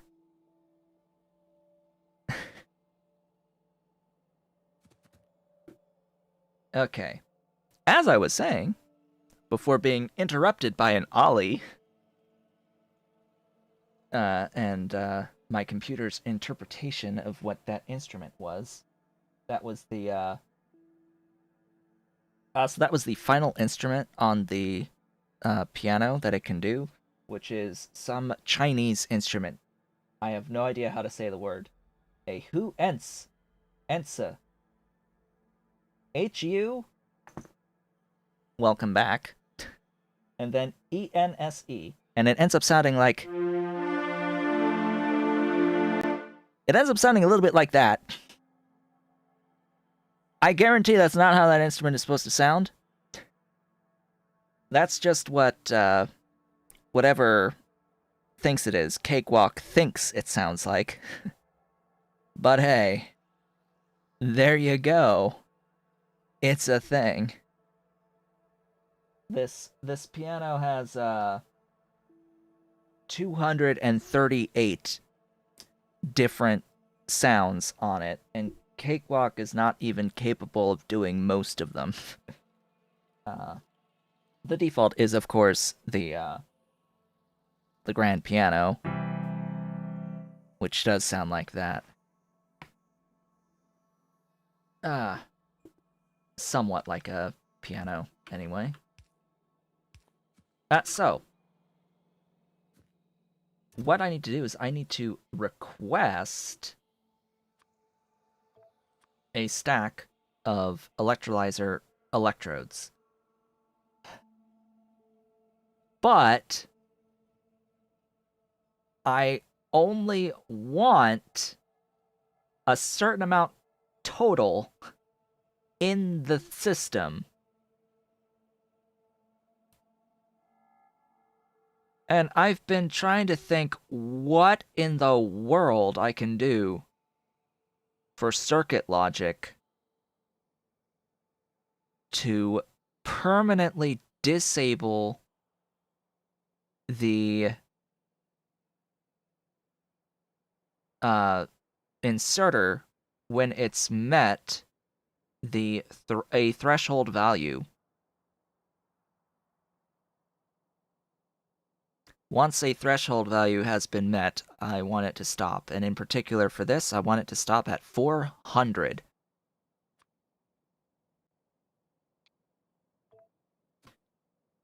Well, this is a bit more complex of circuit logic than we have done ever. Okay, ever. I have not done anything as complex as this, ever. Now,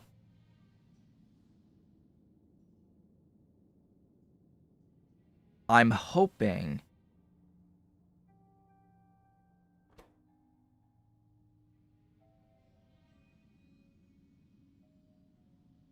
reads the contents.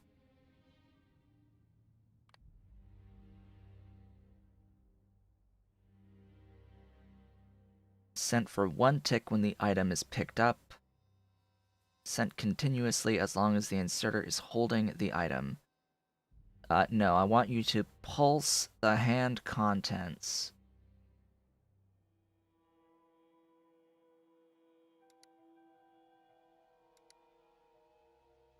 Yeah.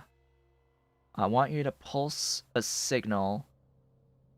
Does it pulse, So here's what I don't know. Does it pulse the value as well?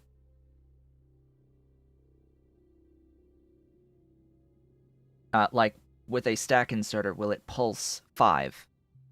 Well, I guess I can find out. I guess, I can make a copy and put this somewhere with power, and we can have a look at some combinators in here, or just like look at the thing. So I want you just generic input, whatever, output.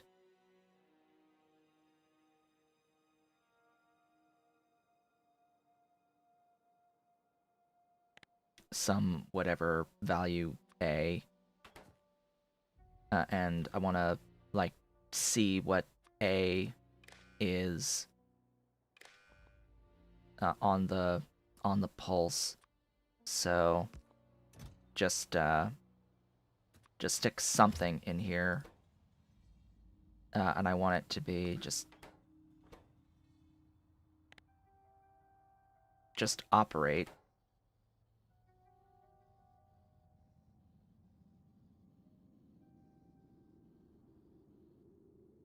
Well, that's interesting.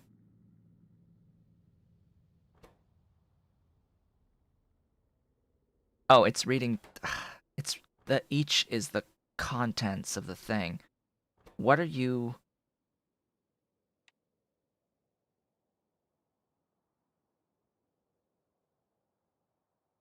What are you pulsing? What's the thing that you're pulsing? Maybe I just disconnect that.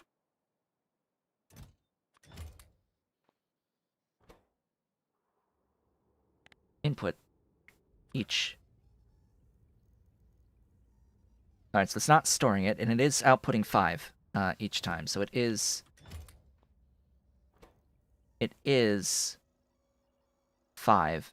I see it's flashing A each time.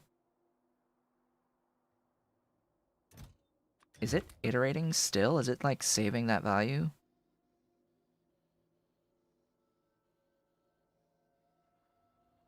No, I'm seeing A as 5.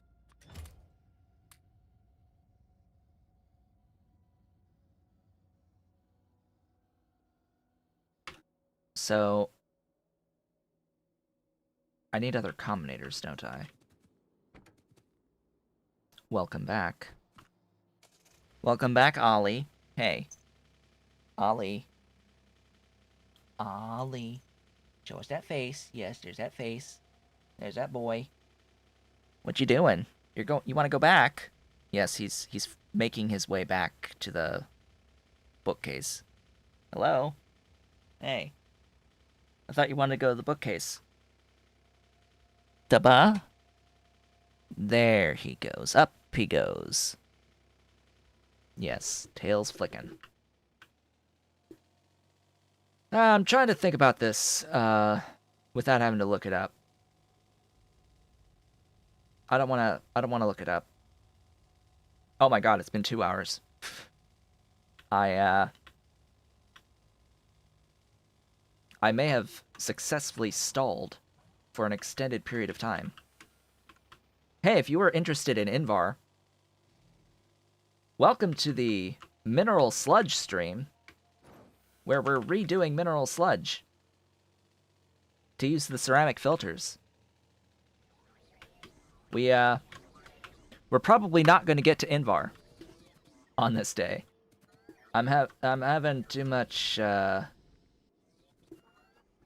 don't know if you could call it fun, but I'm preoccupied, shall we say.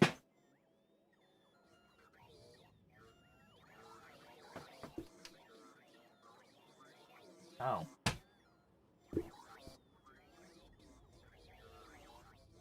Hi. He came down. And now he's on the desk. Hello. You managed to figure out how to get down from the bookcase? Ollie? Well. Decider. Where are my decider combinators? Hello. There they are. I have a few of them. Ollie, get away from my cherries. Get away from my cherries. Those are mine. Those are mine. So...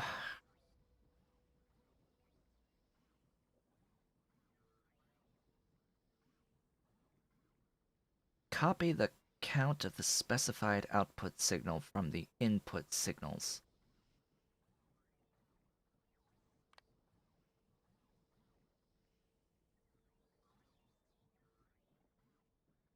Copy the count. Yeah.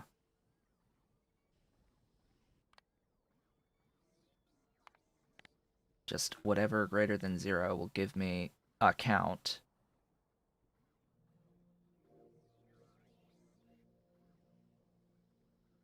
As some other signal. Right? So does this act as memory? What I'm looking for is memory. By the way, there's this thing I'm trying to do. The concept is memory. I want it to remember the count and to iterate the count.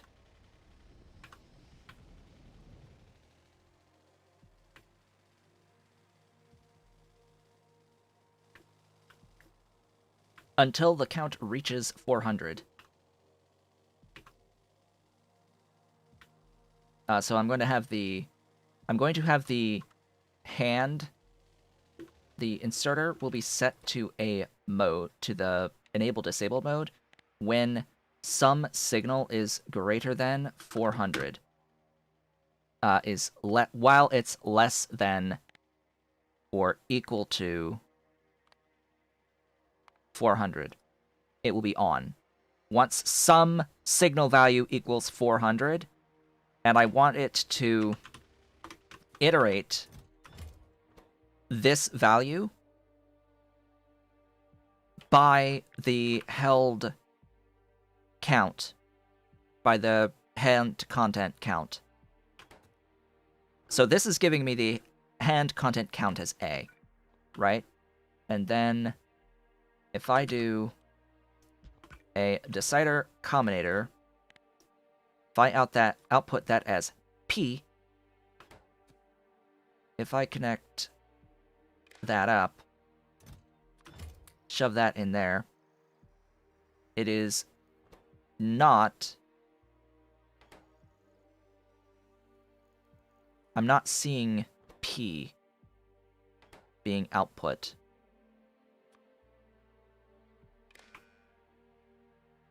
To this.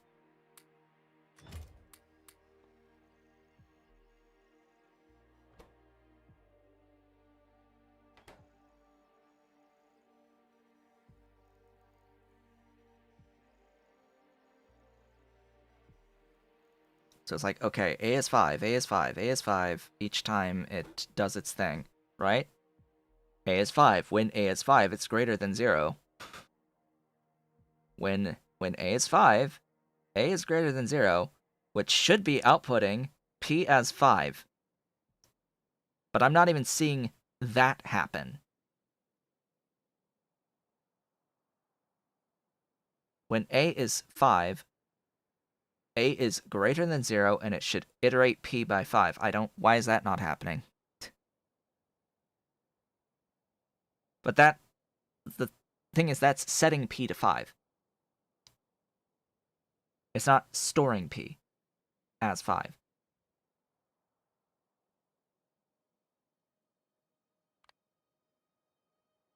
And this is a condition.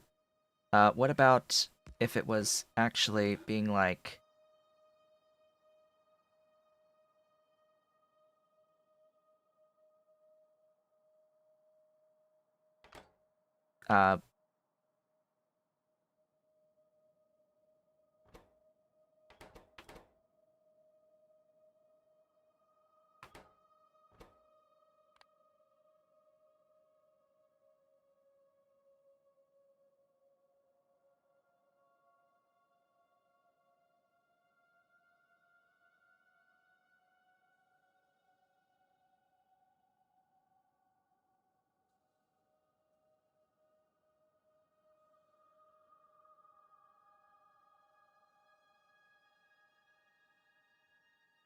I don't know.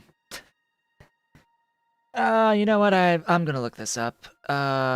Factorio circuit network memory.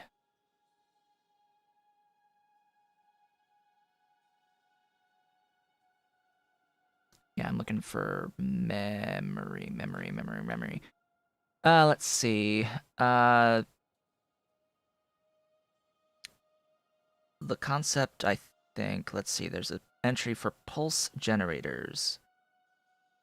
Connecting an equal decider combinator to the output of a basic clock will create a pulse generator and will pulse a single output every time the clock cycles through the set condition. Any output value can be used. Counter. Outputs the sum of that count. Count the number of input events.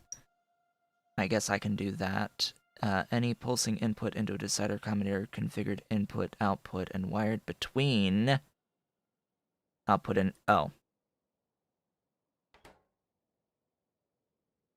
Any decider combinator, that said? Any pulsing input into a decider combinator configured input to output. Configured input. Hi. Dolly. Meow. She's meowing. Yeah? How's Dolly? Where's my baby? How's my baby doing? She wants to go to the bookcase? You were pawing at it. Do you want to go there or not? Huh, my doll? Do you want to go on top of the bookcase or not? Using me as a ladder. Are you gonna go there or not? Or are you just gonna look at it? I think she's just gonna look at it. Well, we'll see. We'll see what the dolly wants. What does the dolly want with that great big bushy tail? That great big bushy tail. She's going. She's going. Oops, slips. There she goes.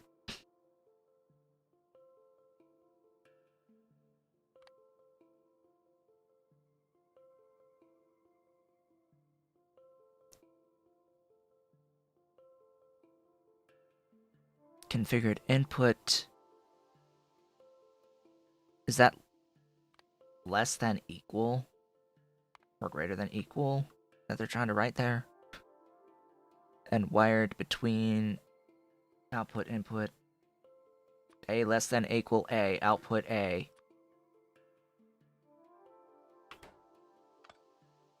Connecting input, output. Connect the input, output. Yo, if A gets to be greater than 400, you can turn off.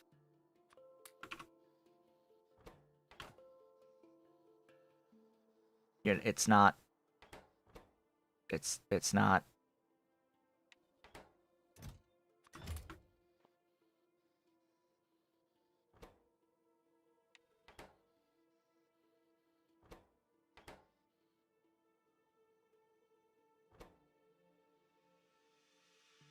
Okay.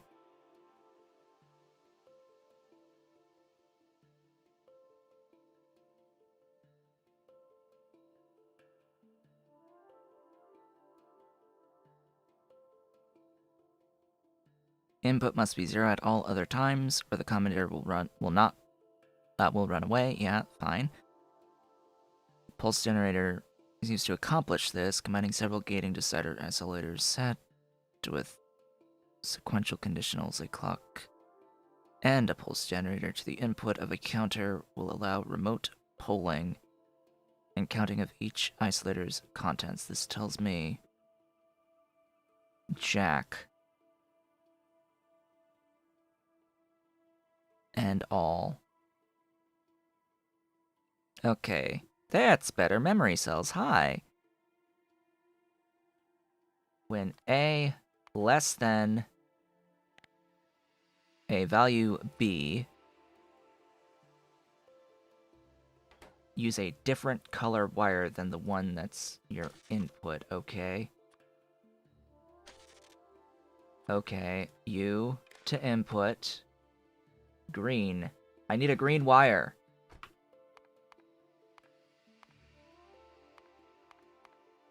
Why now do I need green wire? And I don't have any. Yay. Green wire. Where do you live?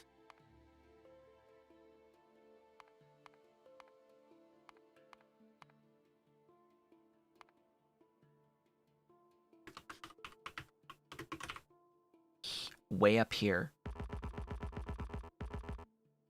Green circuits and copper. Hey, isn't that nearby? Green circuits? Aren't they, like, right over here? Let's go grab some electronic circuits.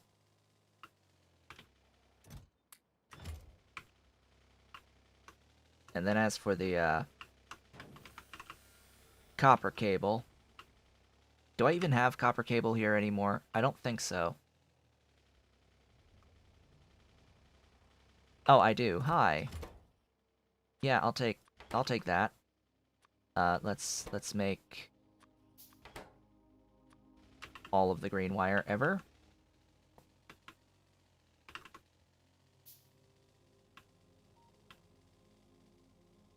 Okay.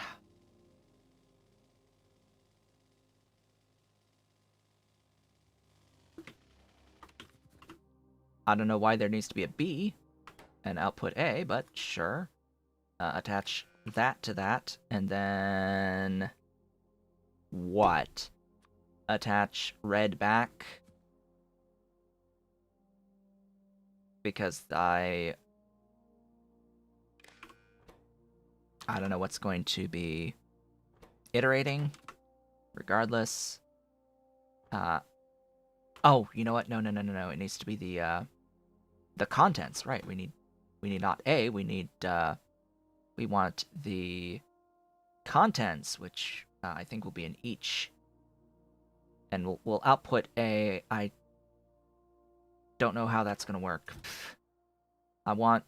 Maybe I'll need to have something else that will translate to A.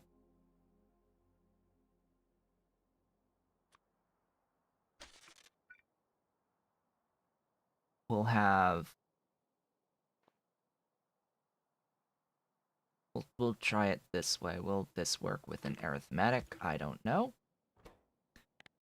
But we're gonna have each like ×1 output A. And then this will go there, that will go there. And then this is going to take A. Oh boy. Now what happens? Well, we have a counter. It's... this didn't... oh, this didn't zero.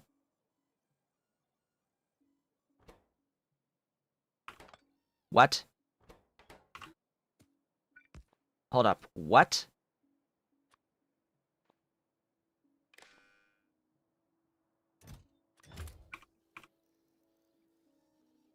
Because that's what I want.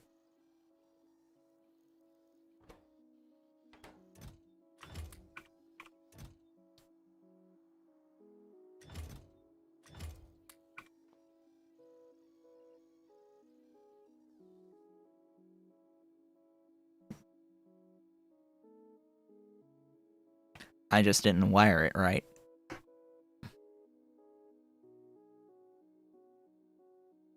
It helps when you wire things correctly. Yeah, a lot simpler than expected. A lot simpler than anticipated. This doesn't even have it like connecting internal stuff here.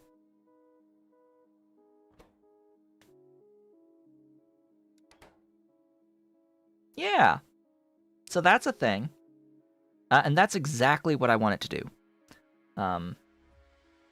So I just need to translate this over here. So you're checking to be enabled when A is less than 400.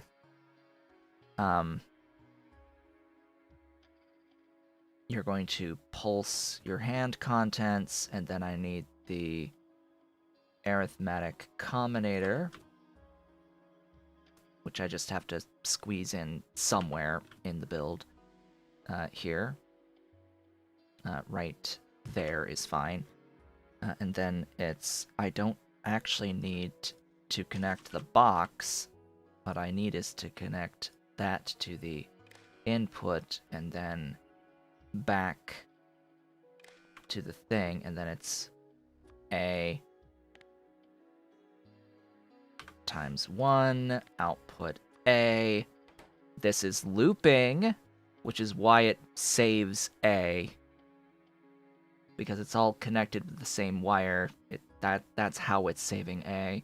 Because it keeps inputting the value of A, and then it's adding with every pulse. Or actually, no, it's each. It's each. It's adding the contents to A each time it pulses. And I want to have this request, and it will start the process moving. This is the bot-based way of kickstarting this system without me having to physically go there. If this is in my network, I no longer will have to come out to this to put in the 400 things manually. In case you were wondering, that's what I'm trying to stop doing. I'm trying to design my builds in a way that I don't have to manually start them. And by using this logic, yes, that's exactly what I want this to do. I want it to add exactly approximately 400 electrodes into the system, and then stop completely ignoring the continued contents of the chest.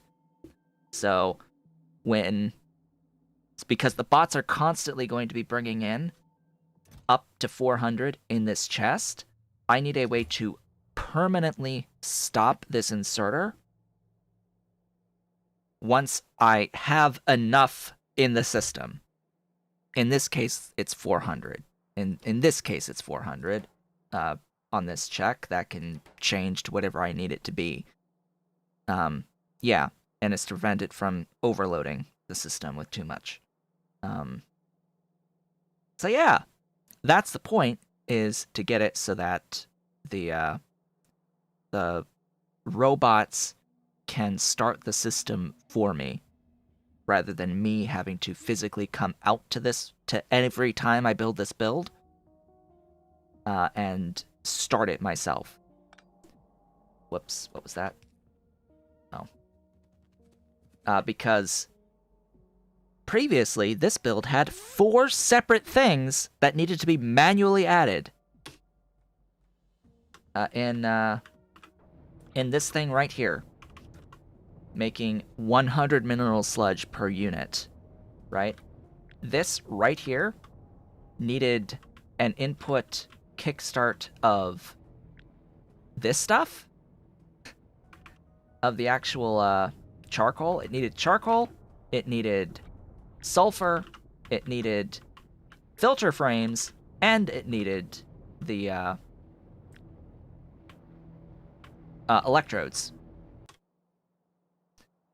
And I'm going to use this logic for all of those things. And I want to start using this logic everywhere this is important for. Like, every single time there's something that needs to kickstart a system, I want to use this logic going forward. This is all assuming that I have everything in my robot network, though, across the entire base. Which should be a bit of a signal as to my intentions in the long run. I intend on having everything in the logistic system in the entire base. Absolutely everything will be in the logistic system in the network. And I'm going to have it so that the bots, like, I don't want the bots to be going all over the place, the logistic bots going all over the place for all purposes. Like, I don't want them to try to do work that the trains are doing. So I may need to do a few modifications, right? Because I have a few bases right now with their own individual networks, right? With their own individual little networks. And the last thing I want to have happen is, say, I've got these batteries in this chest here. I've got requests for batteries in my mall. I don't want bots trying to fly out to those batteries and then back to the mall when it's being delivered by train. Right? So in cases like this, yeah, I'm going to have to try and keep these separate. Or change it so that it's belts. Just belted in to the stations here. And same thing with these various things. I mean, usually bots will be sent to the closest chest. I'm pretty sure the bots normally get sent to the closest of the chests to the requester when stuff is requested.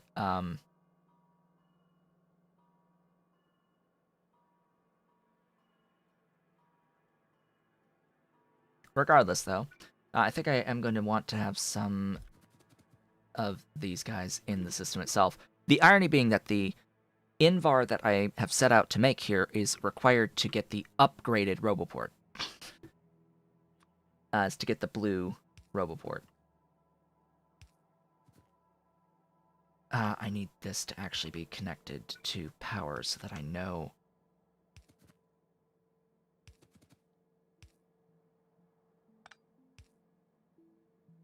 Oh, great. I need that there. So that I know everything here is powered. Phew!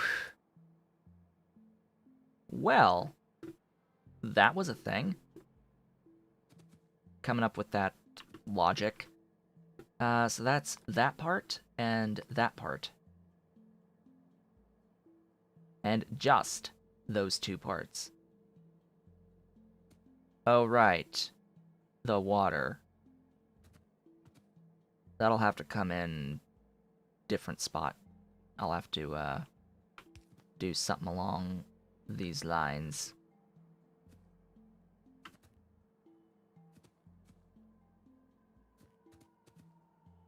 Or move that to... Oh, come on.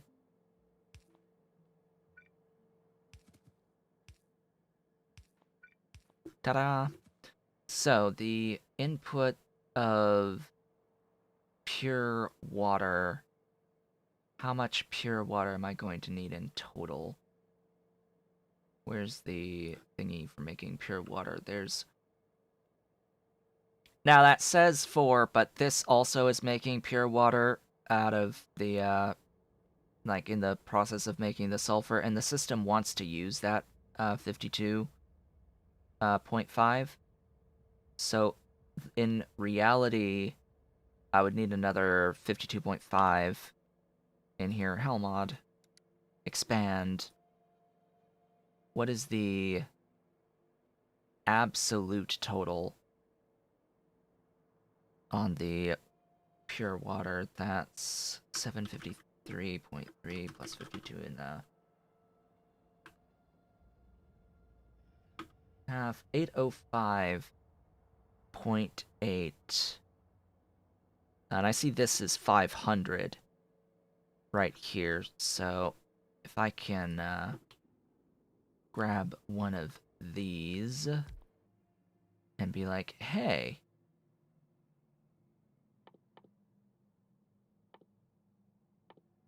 make me pure water, please. That's 200. Great. 4, 6, 8.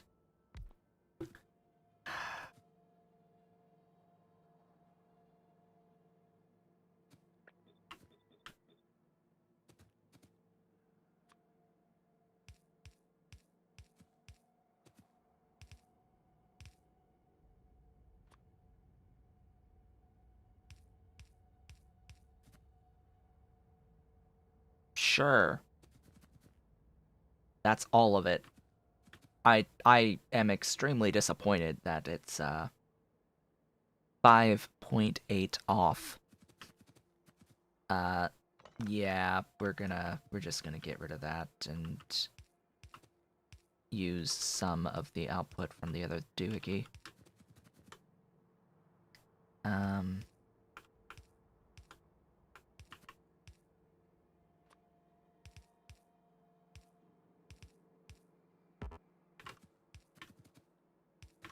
Place all that. That's the pure water. This will need almost an entire dedicated source of water. Speaking of source of water, let's not forget this as well. Source of water for those. This will make water, so let's also not forget about all of the voiding with clarifiers that we're going to need to do. I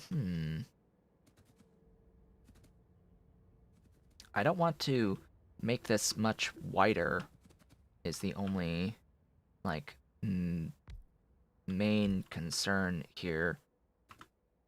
That... How much saline? Not that much.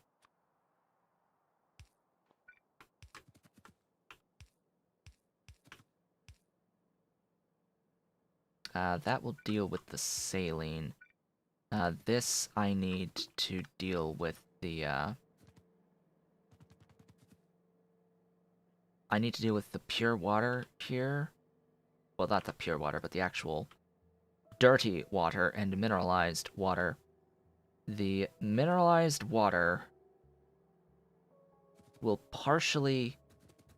I'll need some of it for the green algae. And I will not need the water as water here on this side or this side. I've sort of built myself into a little bit of a problem, but you know what? It's fine. We shall be okay. We shall overcome.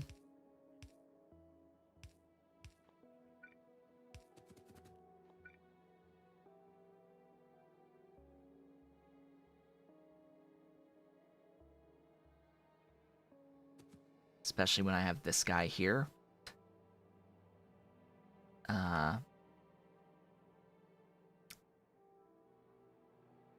Yeah. Oh, no. That's not gonna work. That's not gonna work. Ugh. I mean, that works. It's just a little, ugly. Oh, it does not work. What am I saying? What am I thinking? That makes it not work. Because I was gonna snake around here, but no, that right there.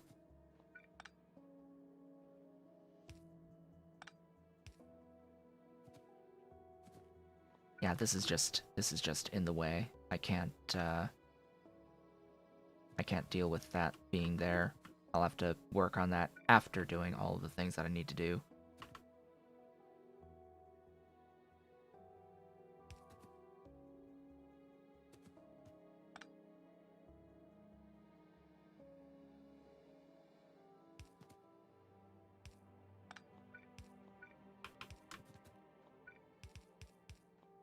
Ta-da! This doesn't produce a ton of the regular water. Then as for the mineral water...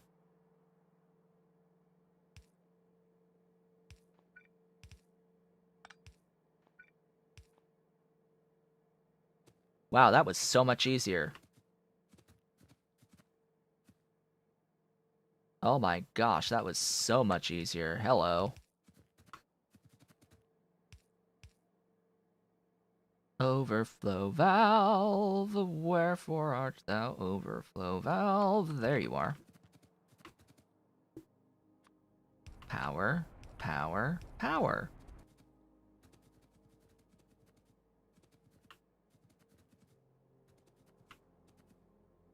Well, that's a mess. A functional mess. Still a mess, but, you know, I'll take it. I'll take it! It works! Yeah.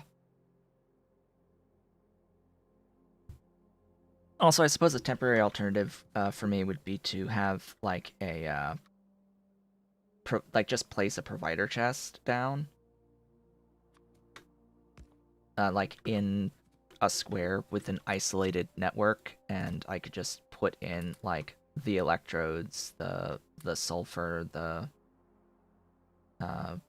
charcoal, like the things used to kickstart the system. Just all the things used to kickstart the system. And let it just disperse it within the thing without me having to manually go in each individual location. But I would like to not even have to do that, is what I'm trying to get to ultimately. Just have the whole thing in a network where we have these little requests that kickstart the system, let it go, and gets ignored the rest of the time. Okay.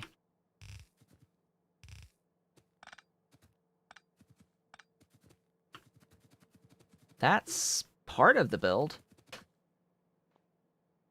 That's a section. Do I want to go wider versus longer? I think I'll have to go wider.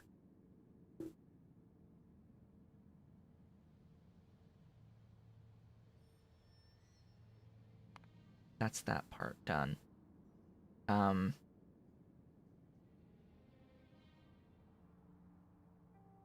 Yeah, particularly because of all this washing and such, I think wider is the actual solution.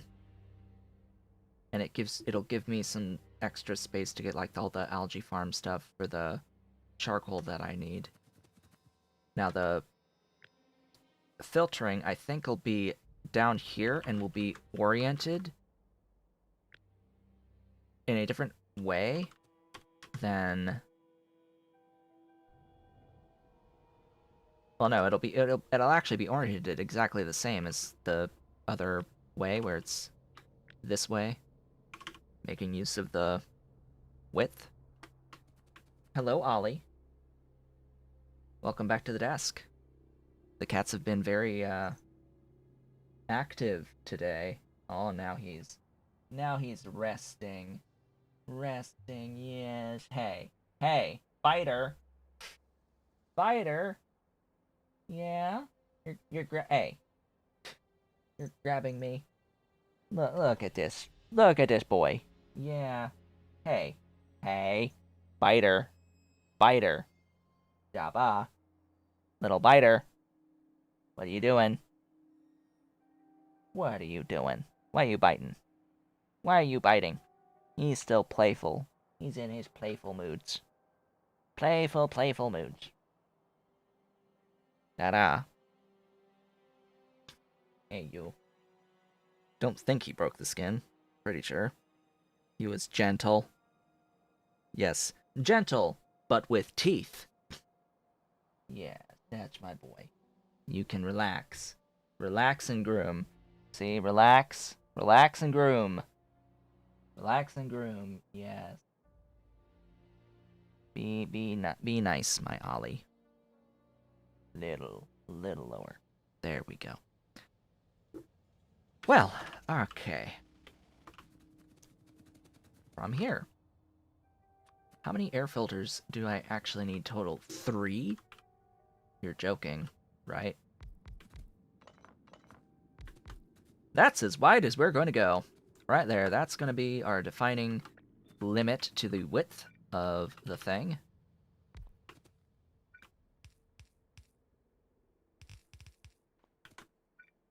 And that's going to produce that, and I'll need to have my filters.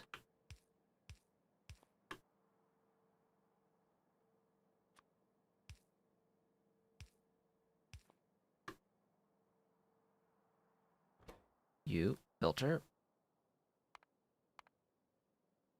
Where is the thing? Used filters.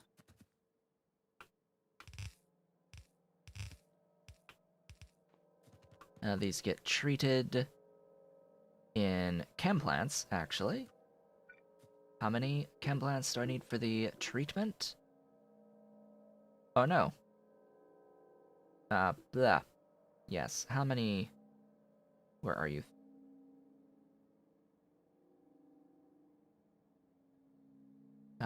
One liquefier. Okay. A licky. Just a licky. Taking in the things. I'm gonna orient that way so I can do that. No. So I can do that.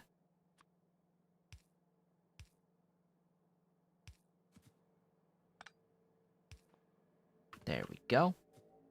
That is a thing. I will need filters. This is going to output filter frames, which means that I'm going to need to have the thingy giving me the porous lime filters from lime. Now, aren't I from the filters? What's the throughput? 0.9, so that's fine. And that goes onto the thing. And that needs lime. The lime, of course, originating from a blast furnace. That produces some carbon dioxide that I'll be using to make charcoal. So this is where the hey, I need charcoal to kickstart charcoal comes in, and where I will need my logic again. This time bringing in rather, well, yeah, it'll bring in the charcoal itself. Sure. Where's charcoal? Okay, that tab does not have charcoal on it. Because it's here, for whatever reason. I'm gonna copy the inserter. Copy the doohickey, the thingy-ma-doohickey. And get the wires going. Yep, that's it. This can be set to, like, one time only. Bring me, like, 10. Because it only needs the initial fuel to go and do its thing. So I don't need this to pulse over and over and over again when it's gonna have a line of charcoal in, right? Where it's gonna have the back end from there. So that's that. From there, I need the one doohickey. That's going to make me sulfur.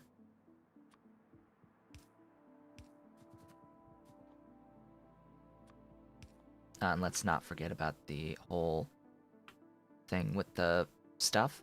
The whole thing with the stuff. Yes, very, very specific there. I need to somehow get the pure water from here to the pure water here. Great. but that's in the way.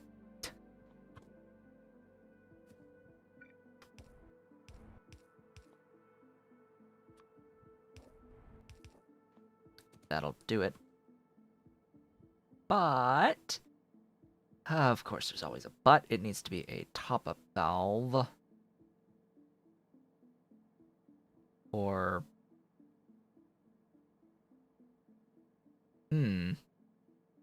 That's a good question.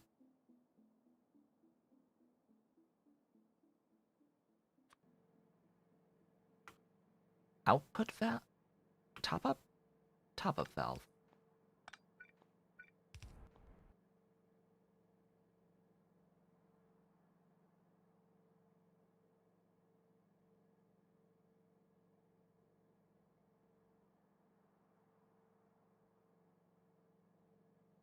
Top-up valve and overflow valve? Oh, and you produce enough mineralized water, don't you?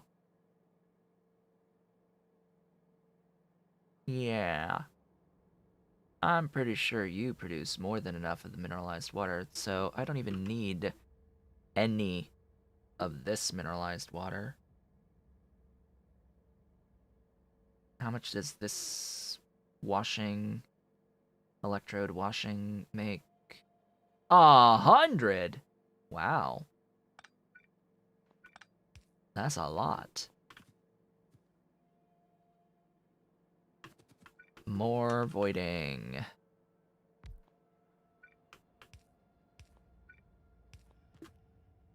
And then this guy right here is going to be also overflow voided. Because, you know, that's necessary.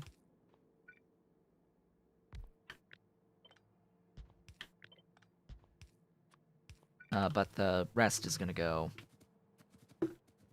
boot and a boot to the doohickey. The doest of doohickeys. Making this right there. And the CO2 will be from that guy. It's rather unfortunate that the thing is like that, but you know, I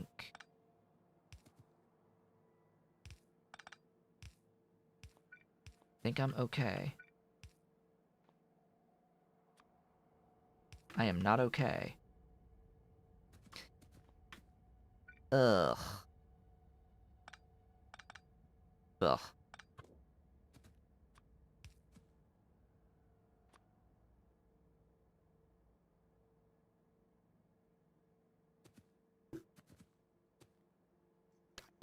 I don't want to go wider. I don't want to go wider.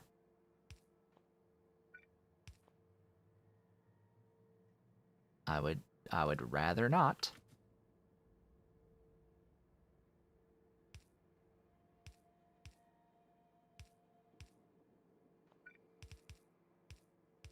Ta-da.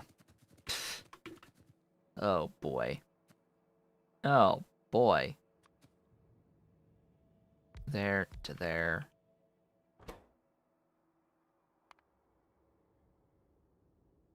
We're looking for cellulose fiber, wood pellets, wood bricks. That's right on the edge. Electric furnace. You're making charcoal.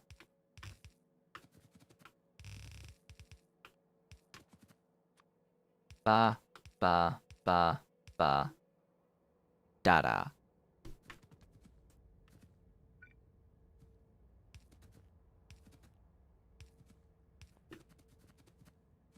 Ta-da!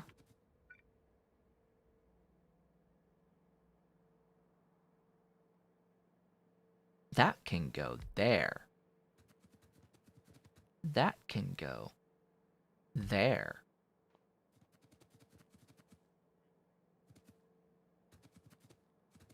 Well, you make sulfur.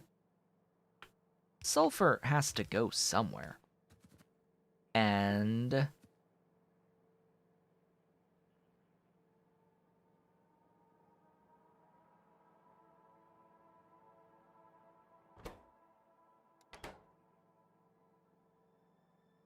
yes, input of filter frames is also required with the same logic. Oh boy, this is a little different, because I need to actually fit this in somewhere.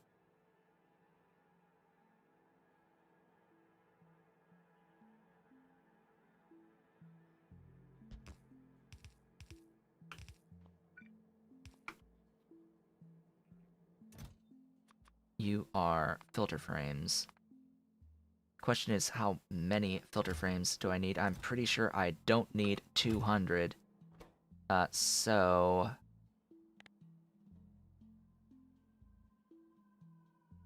we'll go with 50. And that should be enough.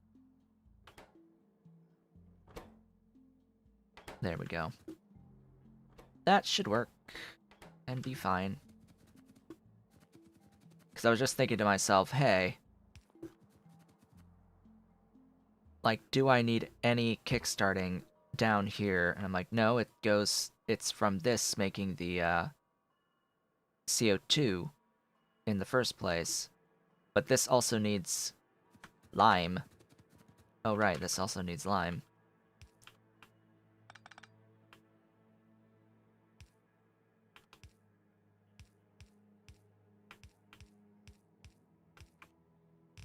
It needs lime.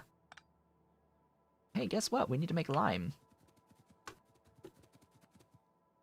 Which, that's gonna need 4 washers. Oh boy. 4 washers. Well, how can I go about all of this? Let's do this in a this way. In a this way.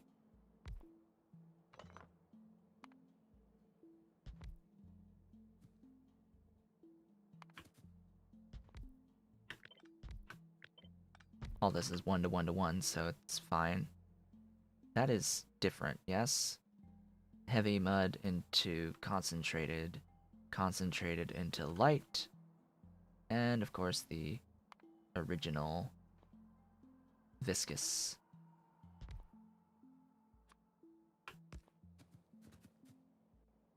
And the doohickey.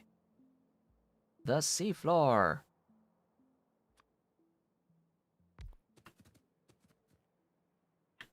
Okay. This is where it will get a little bit weird. I can jump that, right? Yes, I can.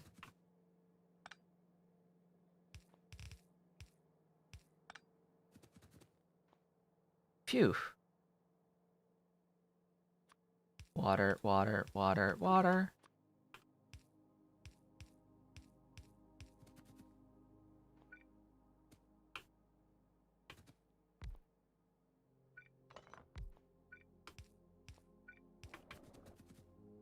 While I could, with the mod that I'm using, while I could place a regular offshore pump anywhere, like I can with the seafloor pump, I very specifically have stone water wells to solve that problem, so I will choose not to use regular offshore pumps going forward. All I really needed, or all I really wanted, was a seafloor pump anywhere solution, and that's all that I'm using it for that mod, not using it for the regular water. We will continue to use the deep water wells. That isn't to say that in my base I have floating, or that I have no floating offshore pumps. We have some that were on water that got filled in with landfill. at the beginning of the game. There's the occasional one or two that are out there, but they'll get replaced at some point, I'm pretty sure. So while the next thing has been listed as Invar, we are in fact working on better sludge. And that is the top, what we're doing right now. We also have to deal with all of the mud. Yo. Licky. I need a licky.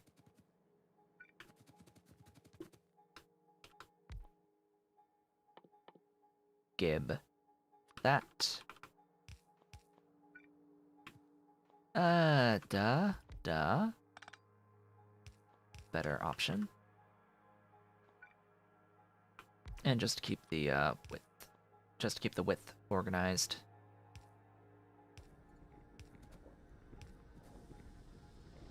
That's actually going to start making limestone, by the way. Yeah. It just works.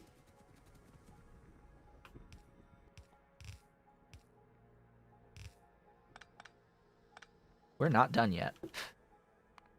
Oh god, there's just so stupidly much that's involved in this build. So we've done all of that. We still have 5 more things in 6 minutes. Oh boy. That's great, actually. That's great. So, also, I mentioned a bit ago about, you know, this filter frames here. I was thinking to myself, hey, I usually needed to add the sulfur into this to get it to kickstart, or as part of the system, getting sulfur flowing to start operations. I don't need that this time as long as I have the filter frames brought in for this process. That's what I need here, is this is going to start merely with filter frames, and the building here will be able to immediately start processing into sulfur and get the get things going for me. So, speaking of which, I need to make sulfuric acid.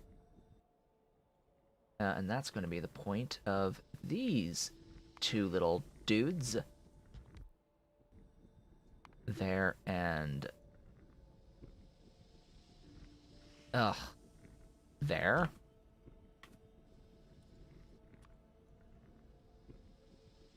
Could I give the name of the seafloor pump anywhere mod? It's, let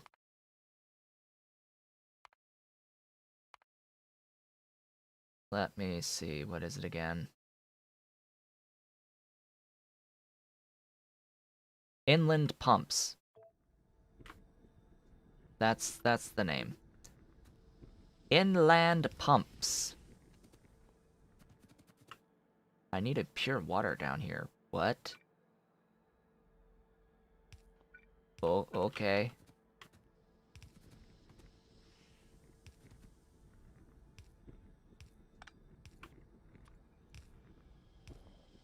And I need oxygen, of course.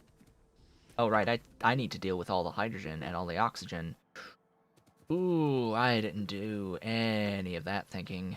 Now did I? I didn't think. Oh boy. I hear the printer. The printer is printing! Oh boy! I heard a dolly running to watch the printer. The babies love to watch the stuff. 400! 300!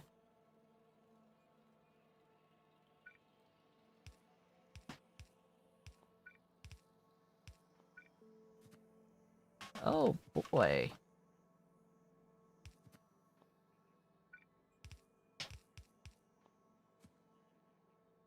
Overflow valve. Uh-oh. Uh-oh, something's happened. Something's happened in the printer. Uh-oh. One moment.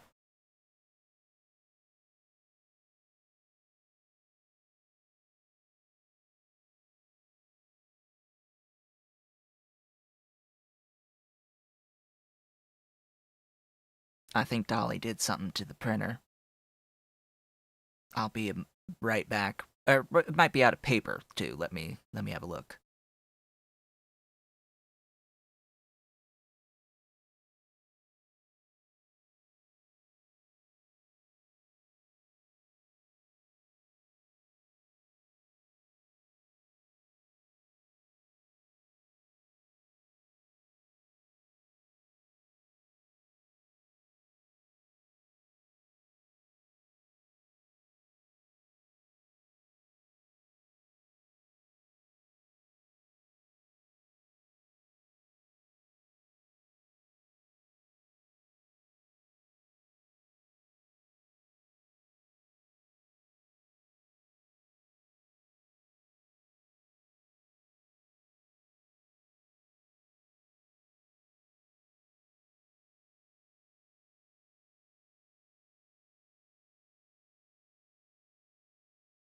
Nah, I don't know what happened. It doesn't say that it's jammed.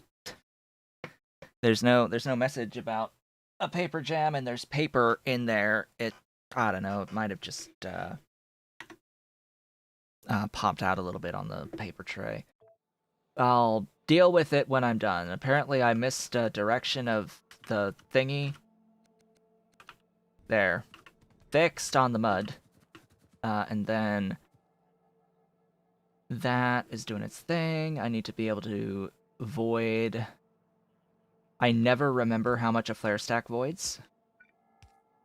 That is simply something I never remember. I thought it was 160. Oh, I went did I go an extra tile? No, I did not. I thought it was around 160. Is it 160 or is it 200? I don't think it matters either way, because 2 will do, I'm pretty sure. Where's my overflow? Vent. Destroy. And then the 400 will still need 2 on the hydro gen, the geniest of hydro.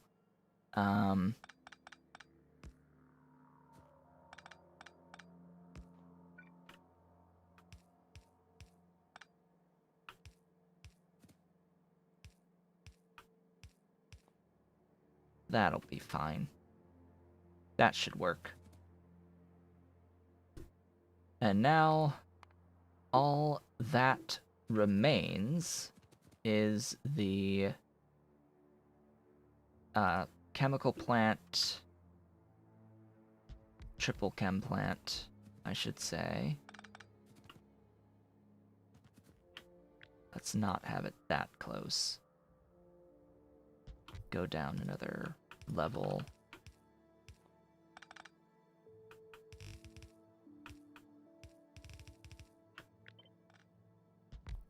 I think I need one more level.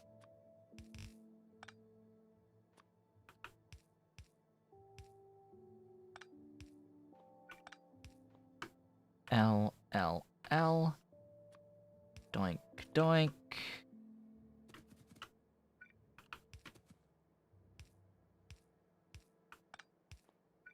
Do that. Do that. That makes the stuffs. And then 4 filtration units. 1, 2, 3, 4. Oh, hey, more pure water. G. That's great.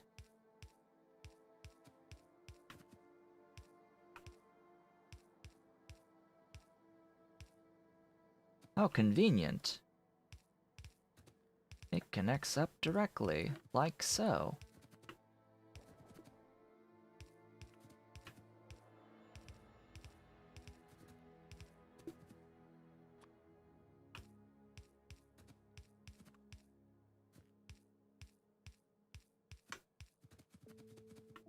Oh boy, this is gonna be interesting. Is this even a free, oh wow. Wow. Planned? Jeez. I guess that works.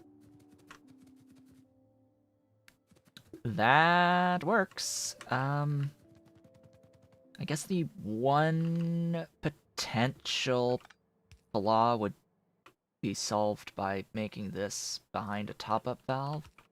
Putting that behind a top-up valve. Just so that we are always going to use the output from this, prior to using the output from this, so that way we don't choke at all. And that...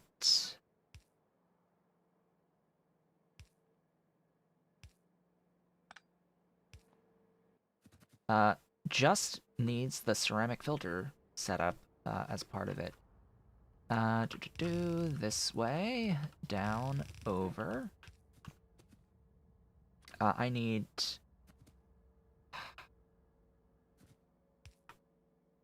more filter inserters.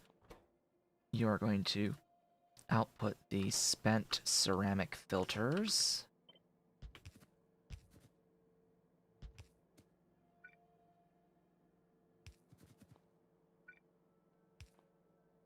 And then this guy.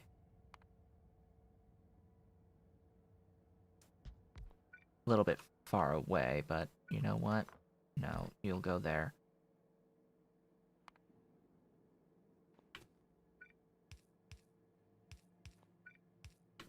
Ta-da! Oh, right. I don't do this way. I do this way. I do this way at this point.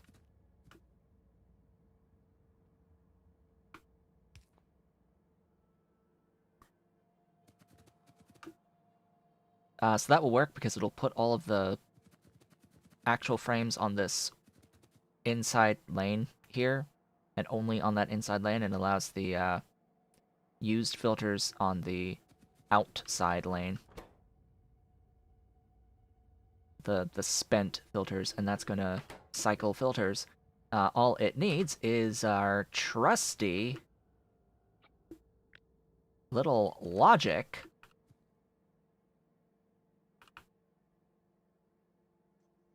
Ugh.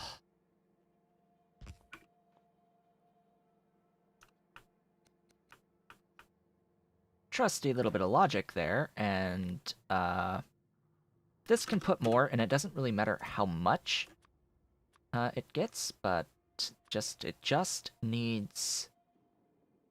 You know what? It needs not the spent ceramic filters. It needs ceramic filters, which means that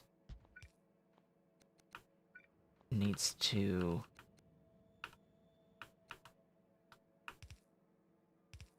offload onto that a certain number of times.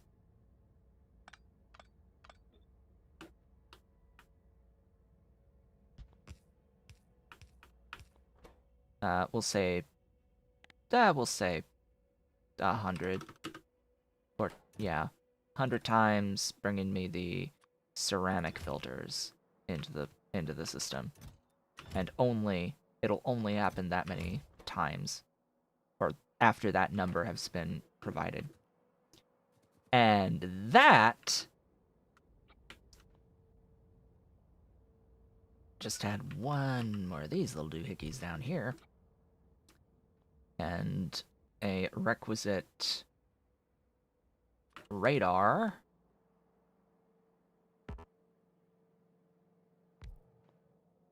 Oh boy, that radar is huge coverage. Okay. That is my new blueprint. Now, I haven't tested it out, so I may need to redo this blueprint, but it seems to... Actually, I've already see something. I already see something that I need to change, and that is that right there.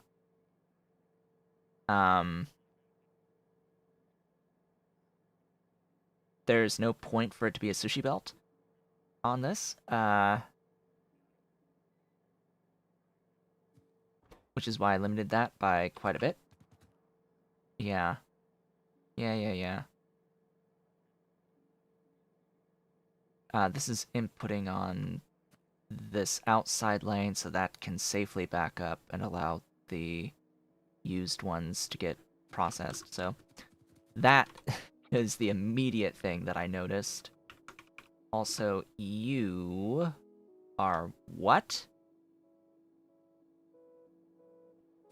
Huh?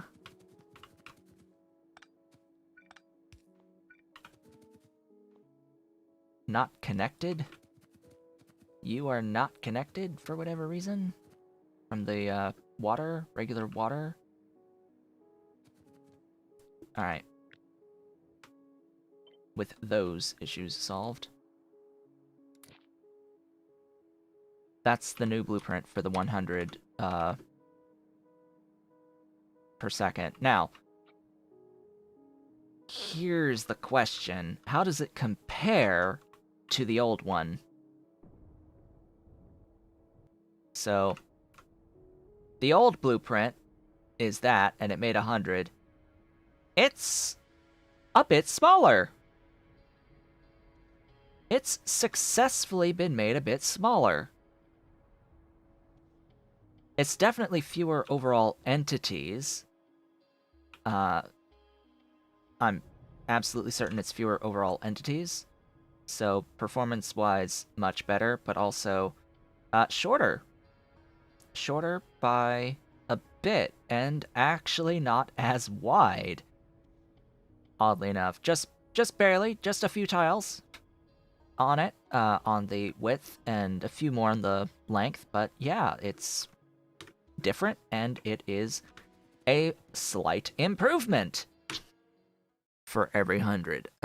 With that, we are 10 minutes past time, and I do apologize for not actually getting to the Invar today, but we have a much better build now for the mineral sludge that is able to start itself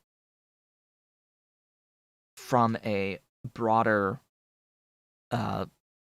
bot-based logistic network, which I find to be pretty nice.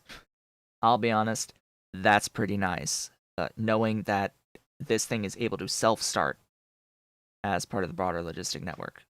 So, with that, I would like to thank you all for watching. This has been Otaku Show, but if you've enjoyed today's stream, please be sure to do all of the social and engagement stuff below the video. Leave a like, leave a comment, subscribe if you've not yet subscribed, and hit the notification bell. Consider becoming an Erudite Otaku member of the channel by hitting the great big blue join button, as well as supporting on Patreon at patreon.com/otakushow, but if you're so inclined and able. And I shall be back tomorrow with the beginning of a new Dyson Sphere program playthrough.